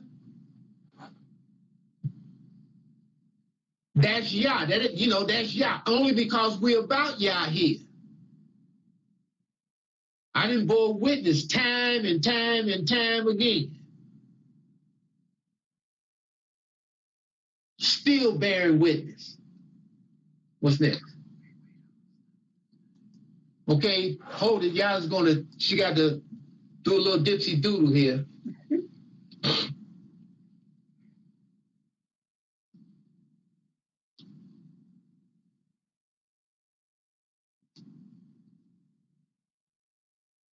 Okay, now, you gave me the signal. Okay, don't do that. You throw me off.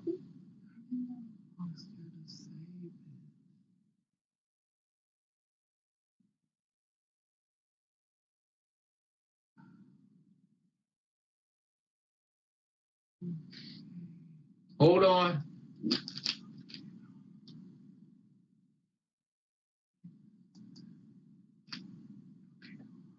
All right, now we're back now. Can y'all hear me out there?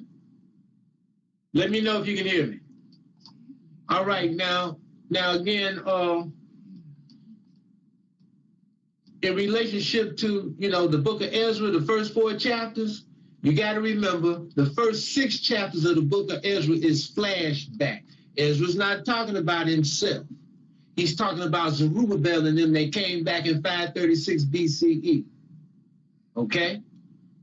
And again, Yah fulfilled that part in Yeshaya chapter 45, in the last verse in 44th chapter, Yeshaya, Isaiah, about Cyrus. He raised up Cyrus, as it tells you in first chapter, Ezra, Cyrus let all the captives go, now for price, no reward, who wanted to come back and build that second temple. But only a remnant came back, 42,360. Ezra chapter 2, verse 64, which fulfilled the birth of Yeshua's first son, Shezeshah, a remnant shall return. That's what his birth meant. Because again, Yeshua chapter 8, right, 18 through 20, as Yeshua was, his 3 sons were signs in Zion from Yah of hosts. Okay? So again, we see it in Ezra chapter 3, verse 8. I'm just highlighting it. You got to go read it. We've talked about it in the past. Ezra chapter 3, verse 8, they completed the foundation for the temple and dedicated it. And that was done when? In the 2nd month of the 2nd year of their return. 52 weeks in a year, 4 weeks in a month. So 56 weeks had elapsed. We know that right there, right? 2nd month, 2nd year. Now, they couldn't have been in the 60th week of the, or should I say the 4th week of the 2nd month, which would have been the 60th week. They couldn't have been there. Why? Because when you go to Daniel chapter 10, it tells you there that, you understand, when this letter was received by Cyrus in Daniel chapter 10, he debated with it for 3 full weeks before the angel prevailed. And the first angel couldn't prevail on Cyrus. It was the second angel, Michael, that Yah sent to actually prevail on Cyrus to get him to put a stop to the building of the temple. That took 3 weeks. So they couldn't have been past the 58th week for sure. You follow what I'm saying? Because we see in Daniel chapter 9, right? Verse 24:5, right? Not 24:5, what is the top half of the 26th verse, right? That after 62 weeks or 62 weeks, the Messiah or the governor, which was Zerubbabel, would be stopped. He would be cut off, but not for himself. And this is intimated in Haggai chapter 1. When you read Haggai, right? When you go to Ezra chapter 4, it tells you after they dedicated the foundation of the temple, the adversaries came up at the top of chapter 4, Ezra. And we know, even though Esau not mentioned, we know he right in the middle of it. You understand what I'm saying? The Edomites who was in the land. And they wanted to take part in building the temple, but they were rejected by Zerubbabel and Yahshua and them. So then they showed their true self and wrote a lying accusation to Cyrus. And again, in that chapter 4, Ezra, Esau has changed the name of Cyrus to Artaxerxes. But as we've said in the past, we know that's an implant that, it's been changed, because when you get down to the bottom of Ezra chapter 4, it tells you that the temple stayed not built until the second, not built on until the second year of Darius the Persian. That's Darius the Great. And we know that Darius came on the throne in 522. So the second year of his reign is 521 BCE. That's when they started building on the temple again, when Yah brought forth Ezra and Haggai and Zechariah to prophesy to Zerubbabel and Yahshua and them, Yahshua being the high priest, Zerubbabel the governor, to stir them up, as it so states, to get them to go and build the temple. Okay? And again, we see in Haggai chapter 1 that Zerubbabel specifically, you understand, was to blame to a part of this, because when he got stopped, as it tells you in Ezra chapter 4, at the bottom of the chapter, when the adversaries received the response from Cyrus, okay, which probably took at least a week, maybe 2 tops, for his response to get back after the 3 weeks he made the decision. When the angel of Yah prevailed upon him to get him to put a stop to the building of the temple, they probably more than likely had a pigeon service, and they sent the message back.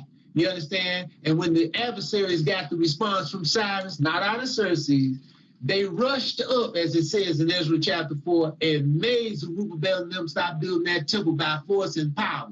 So he got stopped, but not for himself. He got cut off, but not for himself. Now, again, we know it wasn't Artaxerxes. How do we know? Because when you go to history, it tells you that Artaxerxes was the grandson of Darius the Persian.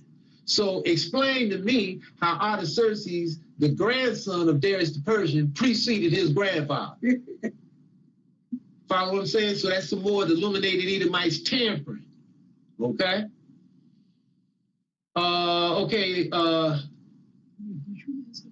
Yahuda, can you explain Ezra 1? Oh, I just answered that. What's next?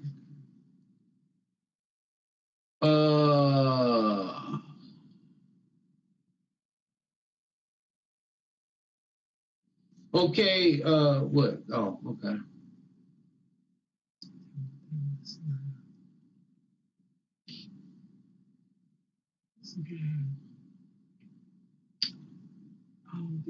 Okay, LE's peace to you. I've done some research on pigeons and doves. I read that a young pigeon can be considered a dove. I see. And okay, but again, I'm gonna wait till we get to the land about that, because I'm not certain about eating any, I know about any of these pigeons around here and doves either.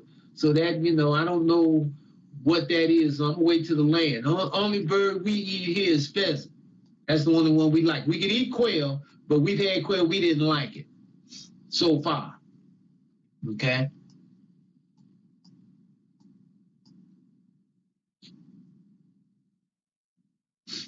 Okay, what's next?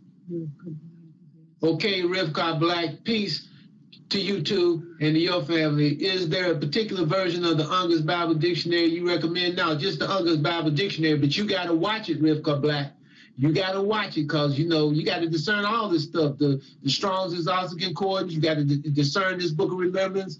You understand, so-called Old Testament, you got to discern any of these books because Esau will throw you some curveballs at any given time, okay? What was next? That wasn't all, everything. Okay, thanks to your wisdom, okay, from Yah's movement, I got the 1986 print of the Illustrated Dictionary and Concordance of the Bible with Yah's name in Hebrew, Israelite. Okay, Yah bless, that's great. What's next?